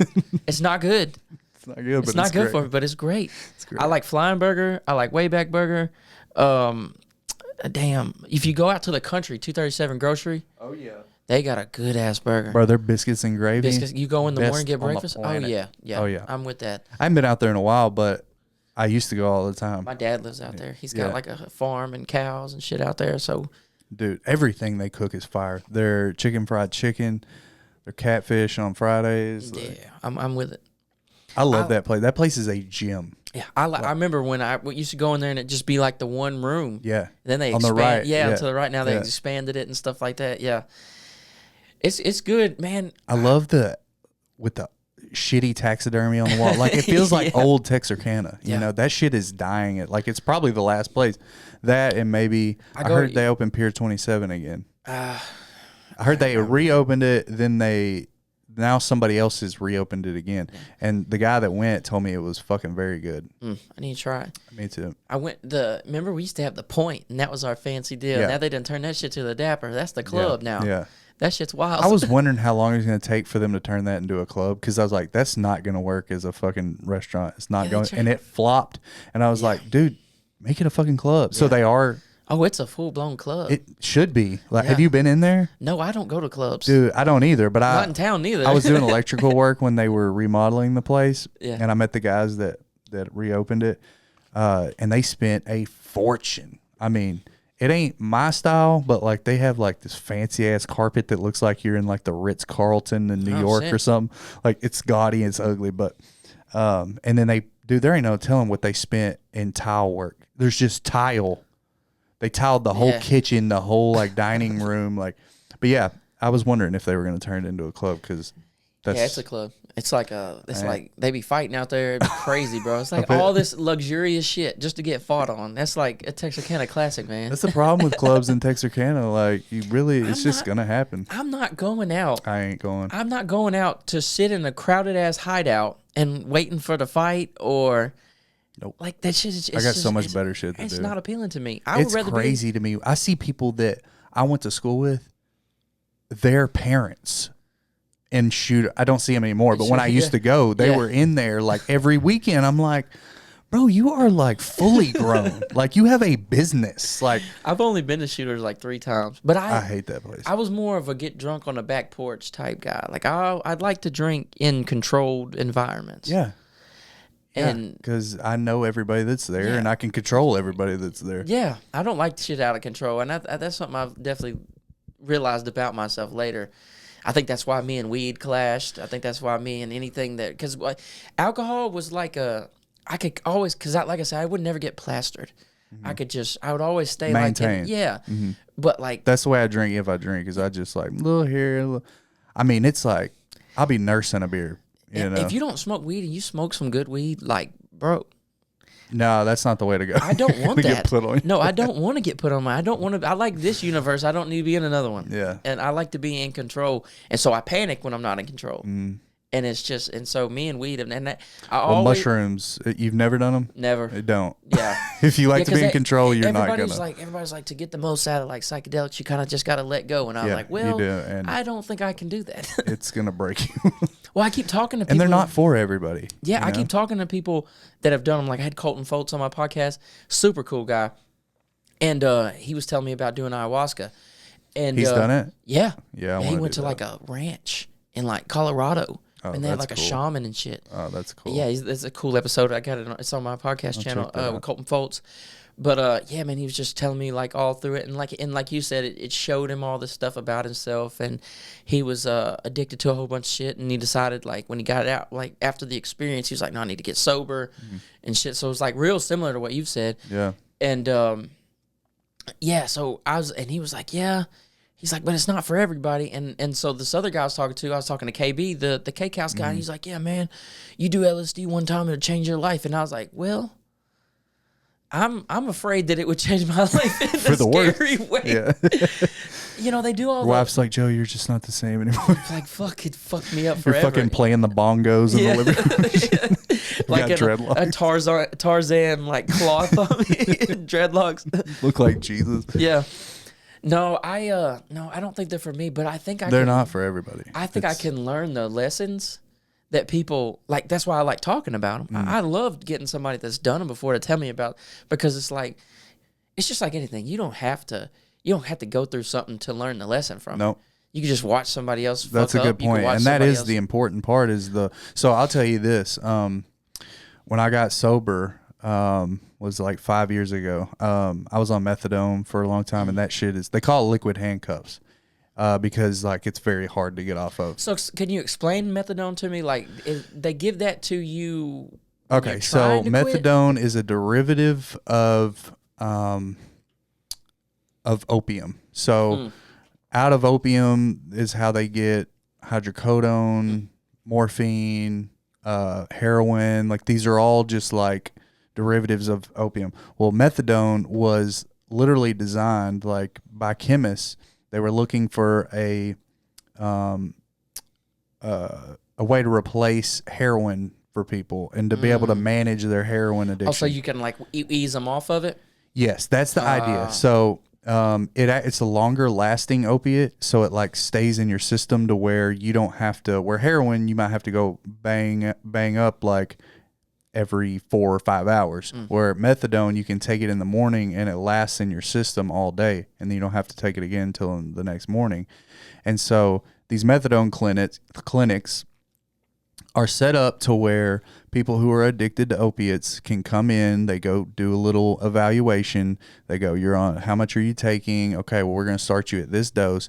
And from the beginning, the idea is like, hey, we're going to get you off opiates, and this is how we're going to do it. We'll give you little meetings you can go to. You'll meet with a counselor, and slowly you can wean yourself off. They don't give you like a time limit. They're not like, you got to be off this shit by. It's kind of at your own pace. And so therein lies the problem. Yeah, so people start abusing. There's people that just live on it. Yeah. I mean, it's and here's the thing, like methadone gets like a lot of shit. Like it gets bashed. And I think that the anger is like aimed in the wrong place, because it's, first of all, methadone's just methadone. It does what it does. But this idea that like it's just another heroin, like, well, if it was used the way it's intended to be used, problem is people have free will. If they don't want to fucking get off of it, they don't have to get off of it. And the other thing is, it helps people who are addicted to opiates maintain their lives better than they had. Yeah. So, you know. You're probably a wreck on like heroin and shit, right? Oh my God. Well, I've never done heroin. Thank God. I probably would have loved it. But I mean, mine started from, so I got shot when I was 14. And shit. Spent 2 weeks in the hospital, and they had me on morphine and stuff. And I'd never done drugs at that point. And, you know, I went through the recovery. I wasn't like addicted to them on opiates then, but I think that's where I got my affinity for it. You know, it was such a traumatic experience. Them giving me morphine probably helped me. Right here. It's still. Oh shit! It's still in my spine. Like I have a X-ray of it. Like, what was the caliber? Did you know? 25 caliber. It's a tiny little drug dealer gun. Bigger than a 22. It was like from here, closer than here to you. Shit. Yeah. Some dude that I grew up with. He said he didn't know it was loaded, but he meant to aim it at me, and he meant to pull the trigger. Which is a fucking no-no. Which I grew up around guns. Yeah. And while it was happening, I was like, get that fucking gun out of my face. I was turned around, and I turned back around, and boom, it went off. It went through my trachea and embedded in my spine. Damn it. Thank God it didn't paralyze me. It was like 2 and a half. Through the spine. Yeah, you sound like you got lucky on that deal. Yeah, I don't remember which vertebrae it's in, but it's 2.5 centimeters from a nerve that would have paralyzed me. So it's that fucking. But so that's how I got on. I think that's where I got my affinity for opiates. Well, later on, when I started experimenting with recreational shit, like my senior year, but really after high school, I slowly like, I like these, and then I'll just take a couple, and it was just kind of fun. Haha, we're going out, I'll take one. And I just eventually got to the point where like, oh wow, I fucking need these every day. Yeah. But so that shit is so expensive. And that was then. They were cheaper then. I can't imagine now. Imagine like trying to buy hydros off the street now you right can't. now. Oh, you it's can't buy fentanyl. them? It's all fentanyl. They're all fentanyl? Yeah. I really want to have somebody. These poor kids that were wild, like when we were wild. Like I think about that sometimes. They don't have a chance. Like we would go get hydros and shit like in high school. Like I would eat Not them that like that was good, but it was better than you just fentanyl. dying from trying to experiment. Yeah, fuck. It's fucked, and I really want to get somebody in here to talk about it because it hits Texarkana hard, and nobody talks about it. I know like 5 people that have died in the last 3 years from fentanyl overdose.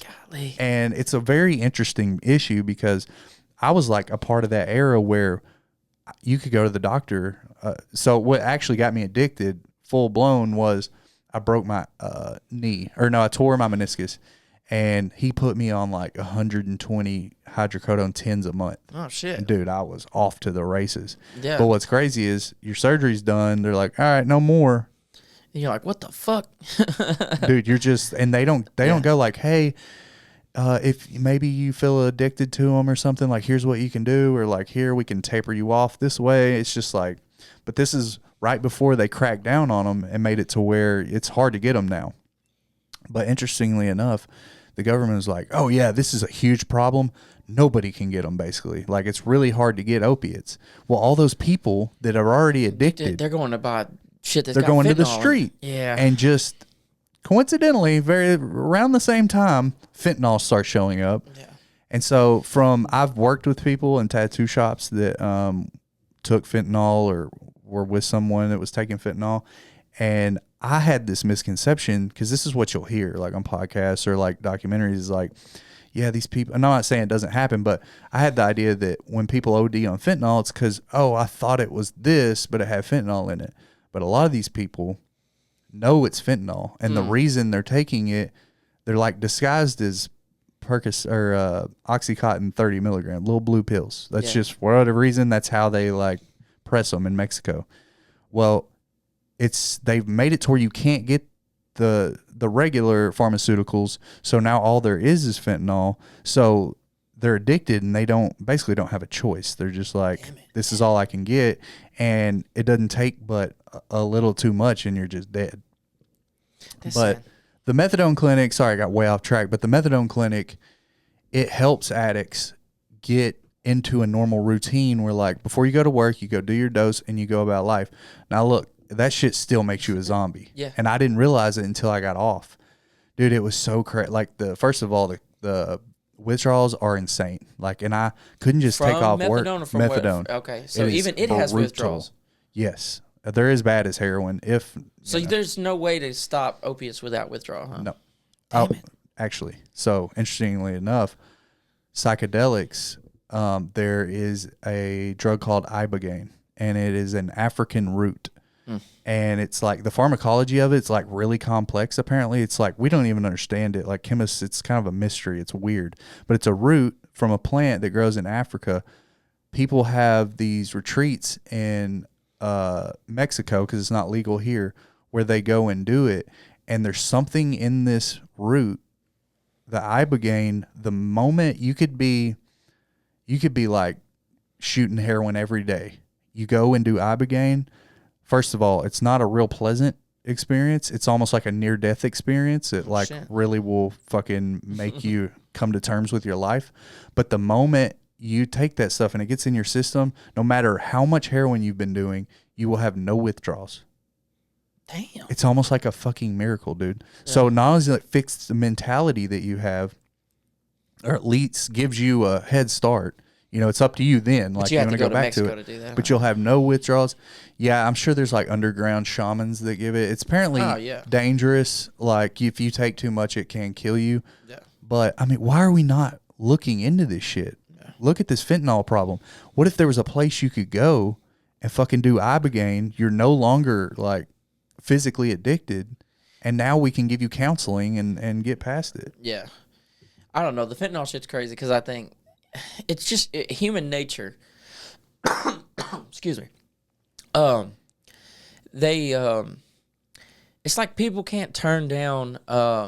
They can't turn down profits. Like, and so it's like, got to be involved. If you can make something more potent, or if you can guarantee you're gonna lock somebody in to keep buying or whatever, you know, profits. We put fentanyl on this, it makes this go up. You know what I'm saying? Mm-hmm.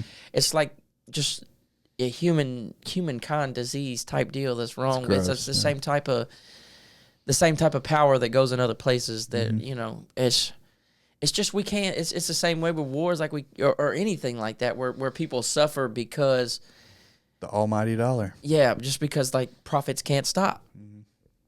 It's sad. It's real sad. I get sad when I think about shit like that. I know, me too, man. Because like, I don't know. I hope that the youth in this town aren't still going through this shit. I'm sure they're still druggies, but there's something about like my grade and like the couple grades below me or ahead of me that like there wasn't a lot to do in this town, and doing drugs was like a pastime.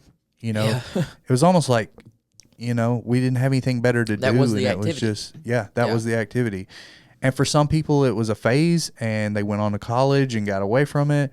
Where if you stayed here and you were surrounded by people that were like, didn't really have much going for them, and it was like, I hate to say it, and it sounds so gross, say it now, but it was cool. You know, it's what I thought was the cool at that thing time, to do. hell yeah, that was the coolest shit you could do. Which is insane. Yeah. Like, where was the education? You know, like, why wasn't somebody going like, you know, and maybe they were, I just wasn't listening. But, yeah, but I mean, like the dare lion pulls up to your school, like, yeah, we're just gonna roast that dude. Yeah, And like, exactly. what the fuck are you in this suit for? And yeah, shit. this Like, goofy motherfucker. Yeah. What's a lion know about cocaine? I Yeah. mean, let's be real. Yeah, oh man, I think, I don't know if something like even I see like the youth, like, and what like rap music does to youth from like what I see it like when I used to see it like fucking straight up like in the studio at all times. I'd see people like I'd see them like literally ruin their life like in front of me. Like I would watch them progress. Like, and it always start like a lot of times it'd be people that wasn't really like street guys, but then they were like, well, I want to make rap music. Well, then when I gotta have this image, and then before long they're hanging out with like with the actual gangsters, and then before long they do something to end up on the news, and it's just like that dude was a normal kid like a couple weeks ago, and not a couple weeks ago, but like 6-7 months ago. Now he's on the news. He killed somebody. You know, I had clients kill each other.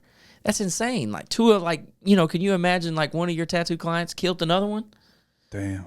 Like, and that's the type of shit that made me want to get out of it. But like, Yeah.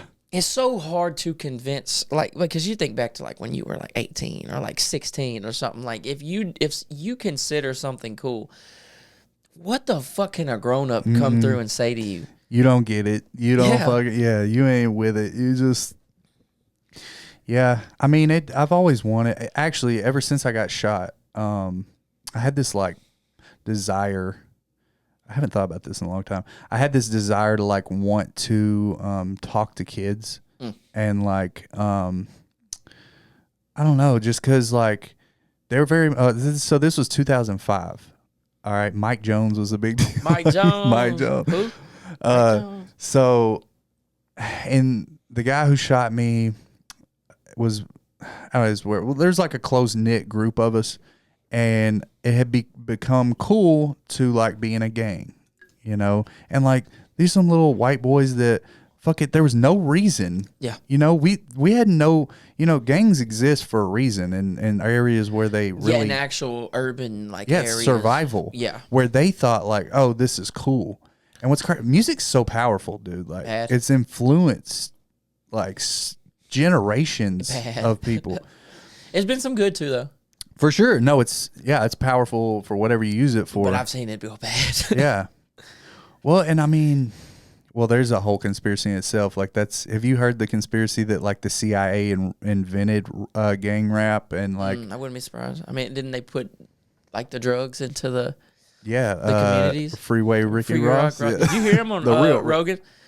I only watched the beginning of the last one he did. I watched that whole deal. That was cool. Yeah, but, he's an interesting guy. they literally were like supplying him. It's insane. And he made a lot of money. And we all know it now. It's like not really a secret. We're just like, oh, crazy they did that. Yeah. Well, they wouldn't do that again. I mean, shit. Yeah, but I mean, I can't believe they play shit. That you're right. They play a lot of shit off, like, and we just think, like, no, they wouldn't do no crazy shit like that. Like them killing the president. They will. Hell yeah, they'll kill a fucking president. Bro, you crazy? You could not sit here and convince me that they won't kill a president. That shit was not arranged by somebody. Yeah. You couldn't. The most recent deal? Yeah. Come on, bro. Somebody left the fucking door open. Bro, I don't know why. Because the people on the right do this too if it's something that happens somebody on the left. But this, like, it was fake. Like, tell the woman whose husband got his brains blown out. You know, like. Dude, I'm scrolling on Twitter after it happens, and they're like, after a popping noise. What do you mean a popping noise? You know, it's just like, and but both sides do it though. For sure, no, and that's the thing, like, because if somebody would have popped Biden, you know, a lot of shit would have been exactly the same with the roles reversed. No, for sure. But since your guy got hit, you have the moral high ground at that point. Mm-hmm. And when somebody makes a joke about it, that's ridiculous. Yeah. You know, because, you know, there was even a famous person or two. I'm trying to think of who it was. Maybe it's better that I don't slander him, but I can't even think who it was. Somebody was like, oh, well, I hate they missed or whatever. You know, and and I actually think that was Jack Black. No, it was his buddy Kyle. His buddy said it. Okay, so Kyle Gass or whatever. Is that what? And they it were messed doing up a their show. tour and all type of shit. Dude, have you seen the video of them like Jack Black going the fuck off on him on stage? I guess it was right after he did that. Like you can tell he is fucking heated. He's just like, oh shit, like basically like just shitting on him. And Kyle's just like, all right, sorry guys, I quit. And he just walks off stage. Yeah. No, it's crazy, dude. And I'm not a Trump humper. Like I didn't even vote for him the first time he ran.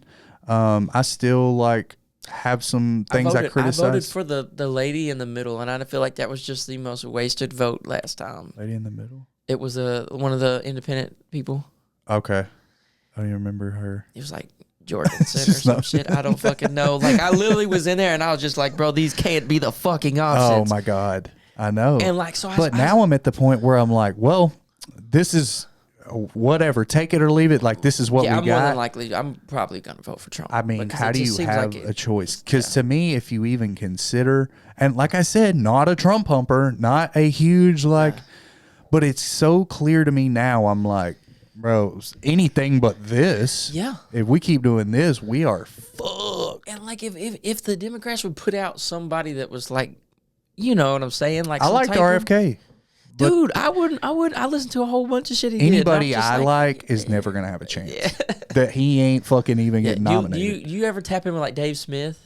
Yes. Oh my God, I love that guy. Yeah. I actually wanted to get he's. I think it already happened. He's performing at Hyenas in Dallas. Have you been to that comedy club? I highly recommend it. $25 a ticket. Oh no, we saw Duncan Trussell there. Oh, I like Duncan. He was fucking great, dude. Yeah. I'd never seen a stand up, but yeah, Dave Smith, dude, he is a smart motherfucker. I watched him. I watched the whole deal. He debated Chris Cuomo or whatever, and they were going over the. I didn't watch shit. it all, but I started. And yeah, he was like, eating his ass. I loved it too.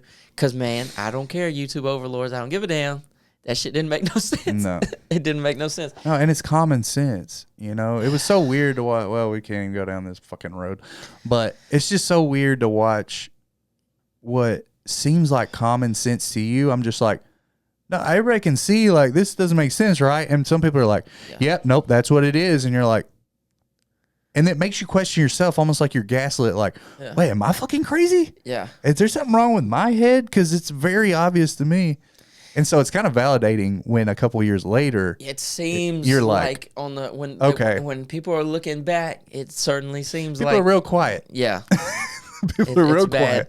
Like, anyways, so I mean, man, just the thing is the mandates, like I don't know. I guess the argument is, can you take away people's freedom if it's for their safety, if it's like a national security deal? But at what point in America is it ever right to take away people's freedom? No. Doesn't seem like it's a scary road to go down. It doesn't seem like what we're supposed to be doing over here, or what the original bros came over and was thinking. Yeah, literally, Thomas Jefferson had a saying, something like, you can't sacrifice freedom for safety. I paraphrased the shit out of that, and it probably was way better than what I said. That the whole thing was like, and there was, you know, when you hear the stories of you know, America becoming its own shit and leaving, you know, America's version of that story is a little biased too as well. Like, yeah, fuck England, we left the motherfuckers. But then, you know, because I listened to this podcast, The Rest is History, and they're from England, and they were talking about the American Revolution or whatever from their point of view. Oh, and that's interesting. Yeah, and I've never heard that point of view. Yeah, it's different. It's just like they were like, well, you know, they kind of just wanted to do their own shit real more than anything, you know. So like maybe it wasn't quite so. Well, that's much. the American spirit, dude. Yeah. Like, fuck everything. We fucking leave us alone. Yeah, we're gonna fucking run around with guns and But you know, they were over there and you know, studying the beginning of America is wild because like there's a lot of atrocities took place. But then like you have to kind of define like, were these actually atrocities or is this just like fucking what humans do? Human nature, yeah. It's happened all across human history. One thing I didn't know, because at some point I was real up the fucking Indians' asses. I was like, well, we came over here and we took all their shit. Yeah. You know, but then I get to studying into it more deeply and I'm realizing, okay, well, the fucking Indians didn't fuck with each other. They didn't. They were brutal, warring tribes. And they didn't. Have you read Empire of the Summer Moon? I should read that. Good book. Yeah. I learned about it from Rogan, but Okay. they're making a series about it. The guy who made Yellowstone is making a new. Shit. Yeah, it's gonna be sick, That's dude. The Comanches. that's bro. What's his name? He was on Rogan. Yeah. Oh man, I don't know he his rides name. horses himself and does all that shit. He was Did you ever watch Sons of Anarchy? Yes. Yeah, he was the sheriff. Oh really? Remember he got ran over. He was I haven't plowing watched it, so I he was can't plowing the damn ATF lady. Fuck. I can't remember. It's been But anyways, so long him. since He I've was seen an actor it. first within it. Yeah. I didn't know that. But yeah, he was on Sons of Anarchy. He was like, because they had the old sheriff that smoked weed and was with Gemma. Yeah. By the Oh end. yeah. But then the deputy becomes the sheriff at the end. That guy, Hale. You know what? I didn't make it that far in. I stopped watching after they came back from Ireland, so I didn't even. Yeah. It got a little wild there when they were just like, yeah, we're getting Jackson's baby back from Ireland. It's like, oh shit! Oh, wow. They're like, we're running out of shit in America. We're going to fucking Ireland. Yeah, that was wild. It was good though. It was a good series. Yeah, it was. So Yeah, you never did you saw watch- the end? No, You never saw how it ended? no. Oh my God, Jax Teller. I should go back and watch it. Jax is so fucking Did you get cool. into Yellowstone at all? Oh yeah. Really? Shows like that are scary because they like real did influence me. Like I watched Sons of Anarchy and I was like, I damn near bought a motorcycle, bro. Like I would see like I did all the too. cool shit and I was just like, I want to be fucking Jax Teller so I goddamn started wearing bad. forces again. Yeah, yeah, like some Leather jeans. jacket. Yeah, and then they like go through all this crazy shit, and then it kind of brings you back to earth. And you're like, okay, never mind. No, fuck a motorcycle gang. Or Maybe you I'd- start looking into local gangs and you're like, oh, fuck that. Those guys are doing not meth. and- pedophiles. Oh, no shit, I didn't say that. I didn't say that. Oh, damn. I bet I know who you're talking about. Oh no, I don't know any specifics, but I just know that there's some type of beef here in town.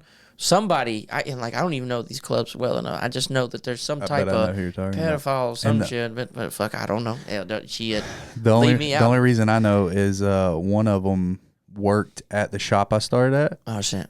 And yeah. And so like a lot of that shit spilled over into the shop. yeah. But yeah, one of them is locked up now. The one that worked where I worked, for that, like 100 accounts of Not 100. stuff on his computer. Oh no. And I hated this guy. Before we ever found this out, I hated him. I wanted to beat his ass so bad. And then And then that happened. I was like, I knew I didn't like that motherfucker. sometimes you could tell. Yeah. You could tell sometimes. Yeah, there's something about that guy. But then Yellowstone did the other shit to me, man. Because like we have like so we have like this little farm and shit. And I have, between me and my dad, we probably have like I think like 46 cows at this point. And and we had this construction company and shit, and it's like, I was watching a show, and I just, all of a sudden I just got, we gotta protect the family. I'm out there on my 4-wheeler just checking the fences and shit. I'm just like, bro, we gotta make sure this shit's secure. They're coming out of the hills. Yeah, they're coming out the fucking hills. Shows like I mean, make you go out and buy some boots, like all type of shit. Like, them dude, shows will do wild shit to you. Yeah, there's a few.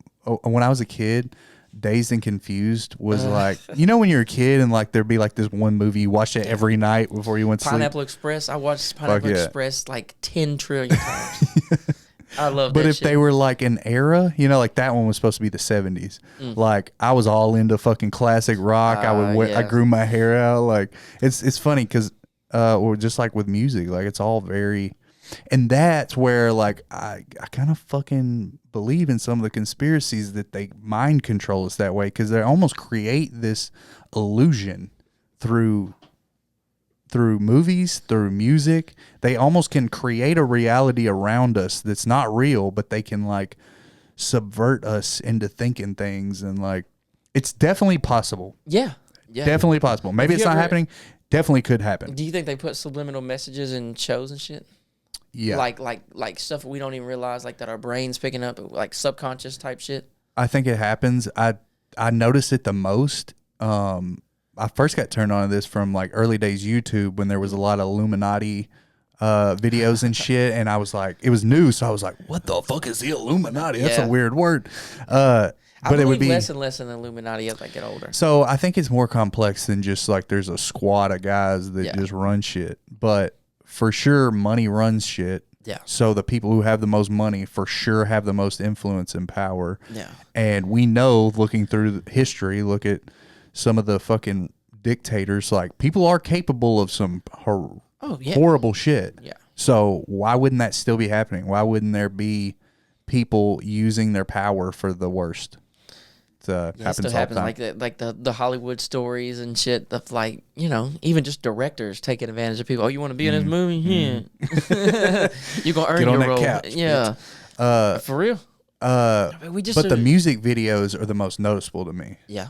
My wife would just be like, "Oh my god, shut up!" Because like we'll watch some music video like Rihanna or somebody, and I'm like, "Oh, weird that they chose like a snake. Weird they chose this like this eye. Weird they chose like." Yeah, sometimes I want to get into that, and sometimes I'm like, sometimes I feel like you can find anything. That's the problem with conspiracy theories. Mm-hmm. I do feel like you can find what you're looking for in anything, even if it isn't there. And I do feel like people go off the deep end. Yeah, on just because once you say okay, because I've seen this happen, somebody say I'm a conspiracy theorist. I'm like, oh shit, yeah, I got a couple of them myself, you know. But then anytime any conspiracy is presented to them, they're like, oh shit, yeah, they're all in. like you kind of have to. I feel like you got to be like a more measured conspiracy theorist, like they're not all true. Yeah, you know. Obviously, like, but for sure, some of them are. Yeah, and obviously, like 9/11's fishy, like you know, like shit like that. Like Kennedy, don't smell right. They popped his ass. But oh yeah, but that doesn't mean that the Earth is flat, you know. And that's kind of sometimes that is the logic used. Well, you know what I'm saying? They've been lying to us. They lied about all this shit. So you know, why would that be true? If you're ever in an argument with somebody, and I feel like their only answer to everything is like the government's lying to us. The government's lying to us, and it's like, well, I agree, probably that they probably are lying to us, but I think I need more objective. I need more than the government's evidence. Lying to us, bro. Yeah, yeah. Well, it's crazy because, like, when I was younger, conspiracies weren't like a big thing. Like, there was the Kennedy one. There wasn't a lot of them. Yeah. You know, there was like MK Ultra. Oh man, that's wild and that's real. Oh, bro. Yeah, I really need to read that. Book. My buddy read the CIA documents. For real? Like the release documents. Yeah, and he was like, bro, MK Ultra is fucking real. They did that shit. That would be an interesting read. That'd be cool to do a podcast where you just like read through pick the good ones and then talk about what they did. Yeah. Yeah, they wanted to it was really about interrogation. MK Ultra was really about interrogation, about breaking people and about getting them to give up information. So like you catch a spy, you know, can we give them LSD and make them spill their country's secrets? Shit like that, more than anything, you know, and also torture a little bit. Yeah. But a lot of it was, you know, could we, like, almost like some truth serum. Is it the Tom O'Neill? Was that the guy that Rogan had on that wrote a book about Charles Manson, and he thinks that he was a part of MK Ultra, and that I don't know that. Yeah, but, I mean, and that the CIA was giving Manson the acid. Yeah, a lot of people think the CIA target people that are like struggling mentally and turn them into like assassinators. Yeah, like people bro, on top of buildings. Yeah, bro looked kind of sketchy. Yeah, and he was he had to been on some guy's list. We'll never ever get the truth. Oh no. But that's the thing, like, and that's why nobody trusts the news anymore. It's just like everything can be spun, and that's the cool thing about podcasts, like where I feel people are still spinning shit, obviously, but like the news is set up in a way where it is your job to spin it. Yeah, like there is this a little more unadulterated. Like it's it's 2 guys. Now it might be total fucking horseshit, which. Coming out of my mouth half the time it probably is. I definitely said something wrong before. Just reciting some shit that I heard on Rogan. From somebody else. Yeah, I'm bad about that. Being a little Rogan. Yeah. Little Rogan. Very influential guy. Yeah, but you got to think, man, people, like he dropped the Adam Sandler one yesterday and it had like 2 million views in like 2 hours. That's correct. The news is not doing that. No, hell no. And so at that point, he has more power than the news. So... no wonder they went after him. Oh yeah, they had to go after him because it's like the new. Like I feel like we're slowly starting to get our information differently. Like if you ask somebody 10 years ago, how did they get their news? Some people would say we watch the news. Some people would say, well, you know, I scroll through Facebook. But now people are like, I'm on Facebook, I'm on Twitter, I listen to 18 podcasts, I have 3 or 4 YouTube channels that tell me the news. Information is just like vast. And it's a good thing and a bad thing because now I feel like because they can't censor everything and because you can just get on there with can't say whatever. Yeah, you can. You get more views than you used to get, but at the same time, the misinformation shit is real because God, there is a million people spinning one topic and that's why politics is so dreadful right now, because there's I can get on my deal, make a reel about politics right now, and 1,000 people see it. That wouldn't happen years ago. And it's gonna get so much more confusing with AI. Oh yeah. AI is about to fuck some shit up. I was thinking about it with music, where think about the Drake, Kendrick, J. Cole thing. AI, I feel like maybe there was one I didn't hear about, but this is the first case in the music industry we saw AI had a real fucking effect on. Like, literally songs were coming out and people were going, wait, is that actually him? Sounds like him. Kind of sounds like him. No, I don't know. And then like a couple of them turned out to be full-blown fake. Yeah. Like, how long before you can't tell the fucking difference? Man, I don't know. Somebody drops a whole fucking... Well, they just... Randy Travis, the country singer? Yeah, didn't they just do a whole album that's not actually Well, I know him? it was one song for sure. Okay, And they might maybe be just one working on the song. album. But yeah, they took a guy that kind of sounds like him and they overlaid his voice and he helped write the song. Just Love Randy Travis. Yeah, that's a good use of AI, I think. Well, that's what I was getting at. Like, it's not all going to be bad, but it's going to be real weird. Oh, man. Confusing. Shit's going to get more complicated. Like, they're already debating about, like, there was a crowd put into a Harris saw that deal, and like people were zoomed in on like the jet. dude, there was, people like, got no more time than me. Bro, so the whole I time do I'm not- like, I wouldn't have even thought to do that. Yeah, dude, I'm not looking at the jet. To They see if had there's me people the zooming back. in on the Yeah. jet because I was kind of wanting to go like, man, how do you like? I was like, man, I don't feel like you can really tell, but Yeah. it kind of looks like there's an empty lot back there, but at the same time, like, Also, can you angles really are tell? tricky Yes. and all type of shit like that. Like, Yeah, I don't know, but like if I saw that, then I know millions of people saw that shit. yeah. And that could be completely false.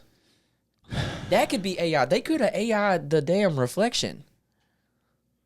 Fucking 40 chess, bro. Yeah, 4D chess. Yeah, we're fucked, bro. Well, I did see a guy on TikTok saying, this is really easy to solve. Why doesn't somebody who's one of these people arguing with everybody that it wasn't fake, why don't they just shut everybody up by posting a video? Look at all these people in the crowd with their phones up. Let's see one video from the crowd. Was there none? I mean, that was just one video, so I don't know. I don't know if anyone responded. That's the problem. I'm like, Yeah, see, there's information. not any. There's not any videos. I just took his word for it. Yeah. But I haven't seen any, so Yeah, there's that. It's tough. It's tough out there, man. You know, one funny way to think about this shit is that somebody's grandpa right now is getting fucking bamboozled right now. Like, just fucking the shit tricked out of them. Oh my God, the same people that like will see one of those fake like this movie's coming out and they're like, can you believe this movie's coming out? That's the same people sending $500 to Nigerian princes. Damn right. Damn right. They're on the phone. They're answering spam phone Bro, calls. those motherfuckers are good. Let me tell you, I did a tattoo giveaway. It was just like kind of a promotional deal. Like if you like shared it, then you get to enter into the chance to win the free tattoo. Well, dude, it wasn't 3 hours, and somebody had already created a fake account of my profile picture and was commenting under people that were like tagging people and going and messaging them and going like, click the link. And dude, one guy that's a client of mine fucking entered all his information. I was like, Oh, no. dude, why would I ask you for your card information? First Yeah, of no. all, like, Yeah, that's wild. but that's the sad. thing. They go fishing. 1,000 people might be like, that's fucking All you need is bullshit. one dumbass to send you $1,000. All you need is one dumbass to put their card information in. Mm-hmm. Yeah, my client was like, shit, I was laughing about it. I entered all my information, but hell, ain't nothing come out of my account. I was like, well, they're probably just stealing your identity. Yeah, to you get need all- a new social security card, brother. You need a whole new number. You need a whole new life, brother. You need You're a in new, trouble. you need an alias, bro. Your name is dead. You're dead named. Yeah. Oh, man, that's wild. Damn, we done went almost 2 hours. Yeah, man. See, that's why I love when the conversation just like, Oh, yeah. you know, I didn't even have to look at my notes not one time. Oh, cool. Yeah, I guess we need to start winding this bitch down. Let me see if there was something that I really wanted to ask you though. Yeah, man. Can you tell I do this a lot? Yeah. Yeah, I mean, that's always my goal, is for it to just like run off the rails, you know. But at the same time, that is the question I have for you. Is there anything you do to prepare for a podcast? Like I try to research the person, but at the same time, so let's say I'm looking at who you are, and there's a question I really want to know about you. I could go find that out beforehand and maybe sound a little smarter, or I could ask you that during the podcast. Yeah. So I don't know. I do prepare. Obviously I want to know stuff about you. Yeah. But I almost feel like if you don't know a ton of them about somebody, Yeah, it's more then content. you can ask the questions you really want to know about somebody. Yeah. And then see where that takes you. Yeah. Yeah. Because if I'm like messaging you beforehand, hey, you used to work here, or I could just ask you on the podcast. Right. I I struggled with that on my last one.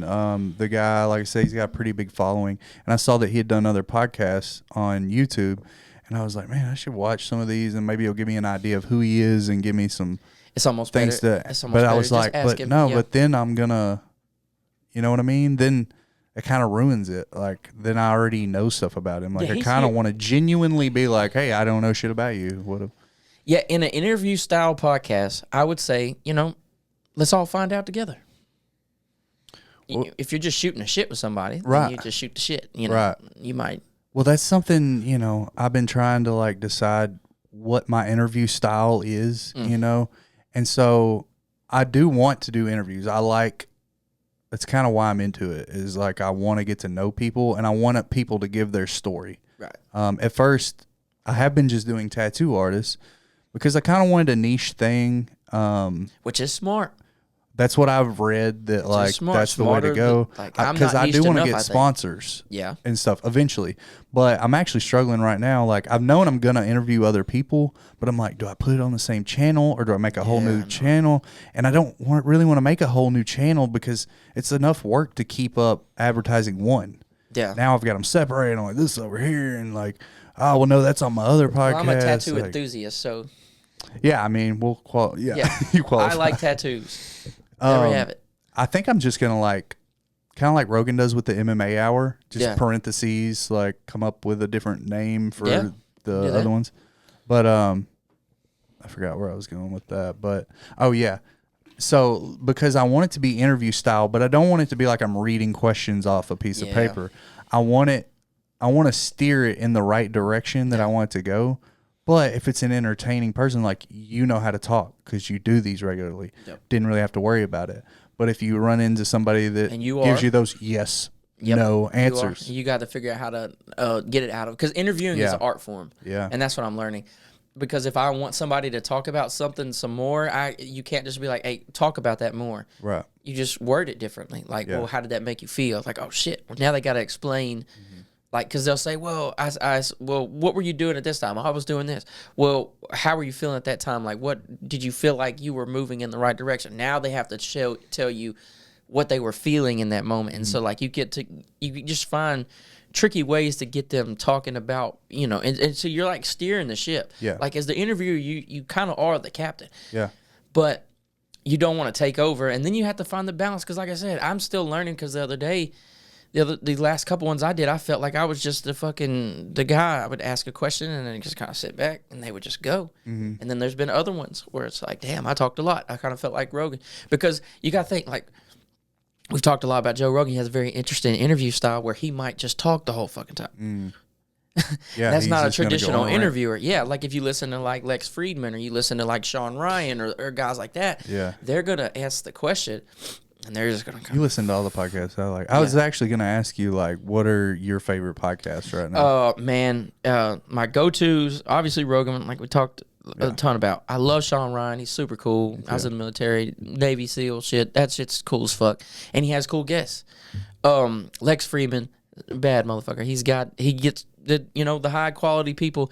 And he's very smart too. He can talk to somebody like Elon Musk, and they can kind of like, there's even times where I don't even understand what's going on too, but it's very interesting to listen to. Yeah. Now, comedy, I have like a whole section of comedy podcasts I love. I like Are You Garbage? They're so funny. That's Hank Foley and Kevin Ryan. They're just comedians. They are funny. So they interview other comedians and they try to figure out if they grew up like trashy or like fancy. And they're just two fat guys, and they're just like, they're hilarious. They're from New York, so they're like, they got the accent, and they talk fast. Oh no, AYG is so good.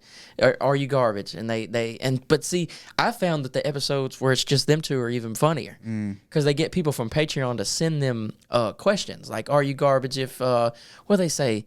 Oh man, I'm trying to think of a good one. He said, "Are you garbage if your dad ran out of gas in the school pickup line or something like that?" They just something like that, and then they'll talk about it. Yeah, and like the other day they had an etiquette coach come on, like, because they've been doing this podcast for like 3 or 4 years now, and they just been arguing over what's fancy, what's garbage. And so this lady came on and she was telling them like what hand to use the forks with and all that shit, and it was hilarious. So anyways, Are You Garbage? Matt and Shane, Secret Podcast. Yeah. I love Shane, I love Matt. They're hilarious. I see you show up for Shane, but Matt McCusker is like the true gem of that podcast because he is so funny. Yeah. I love Shane. I love Matt. I haven't watched the one yet where it's just him and where it's just Matt and Marcus King. Yeah, I listened to that the other day. Yeah, my cousin said it was pretty good. Yeah, Marcus King's cool. He's wild. Oh, I love that. His story was crazy. He was like young, just like he would just be like on tour basically when he was like 13.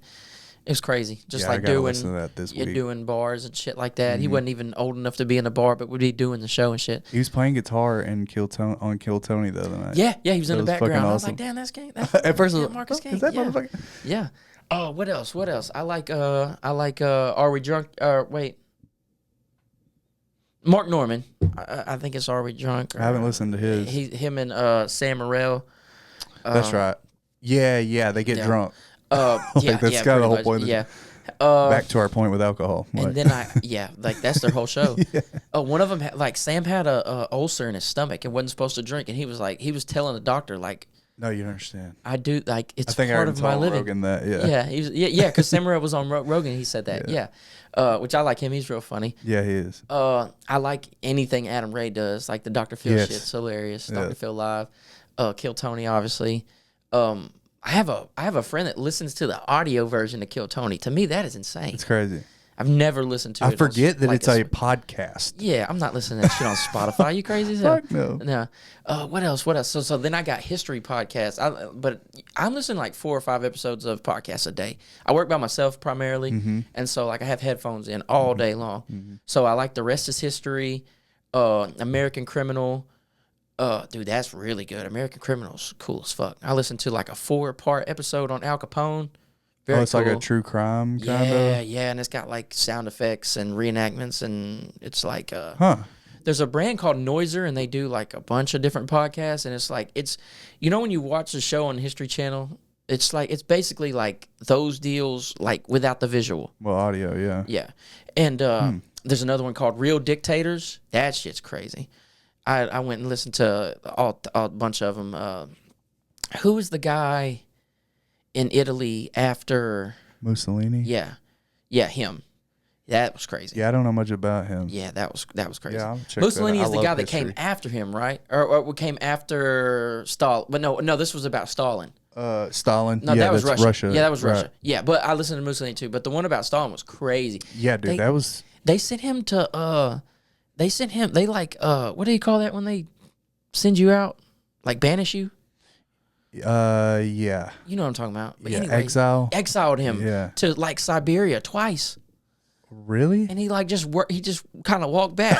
I never knew that. He just fucking walked back. And still was the dictator? Yeah, and came. Well, this was before he was a dictator. Bitch. Oh, yeah, he just kind of worked his way up through the ranks. Damn. Too bad they didn't fucking successfully exile him. Yeah. A lot of people died because of that piece of shit. Yeah, he starved a bunch of people. That was one of the main things. He starved a bunch of like Russians. Like so many Russians died because of him. Yeah, people like ate they were the Soviets, one another. But, yeah. People became cannibals because they were. Well, yeah, because they took over the farms and shit, and then like there was a shortage of food, and then like there was the communism works. Yeah. If you want to fucking cause death and destruction. I'm trying to think. Is there any more that I want to shout out? I know it's done got late, dude. I will talk to a wall. No, I will too. Obviously Theo. I'm big on Theo. Yeah.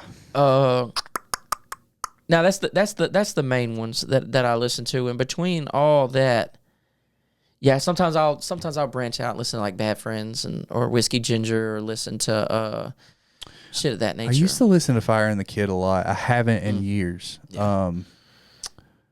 For whatever reason, not that I even cared about Brian Callen getting canceled, but something I kept listening to it even though he was gone for a while. But when he came back, I don't know what it was. I just lost interest.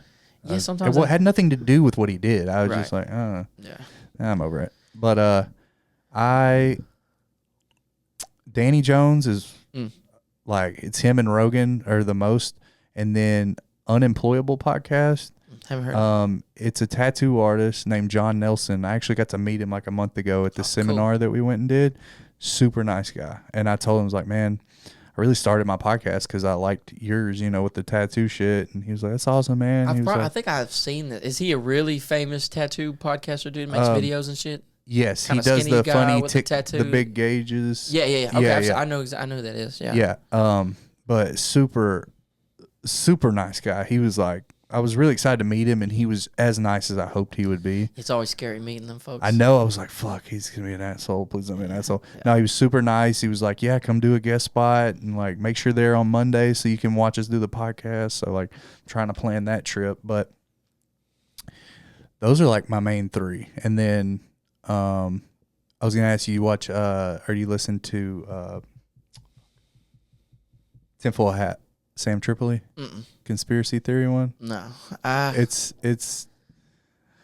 It gets out there, but if he has a good guest on, it's really interesting. Sometimes I try to avoid the ones where I know that's going to get like too far out, because I know like, damn, and they do. I'll start believing shit. I'm not careful. Like Billy Carson, I do with like just a little bit, or else I'll be telling people there's aliens and shit. Well, Danny Jones had Billy Carson on a few times. You should, I highly recommend it. Well, I listened to Billy Carson come on Friedman.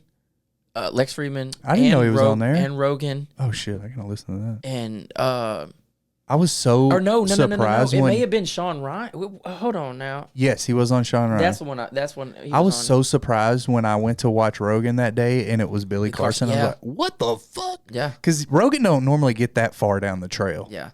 But I mean, he did bullshit for like the Terrence Howard shit no, he's been coming back around to the old Rogan. Yeah, he had the moon guy. I think after they came after him, he went, motherfucker, like maybe some of this shit is. Yeah, but good for him though. Yeah, well, we need him on our side. Yeah, the open-minded people. Yeah, I'm with it. Well, yeah, this was cool, dude. I enjoyed it, man. I did too.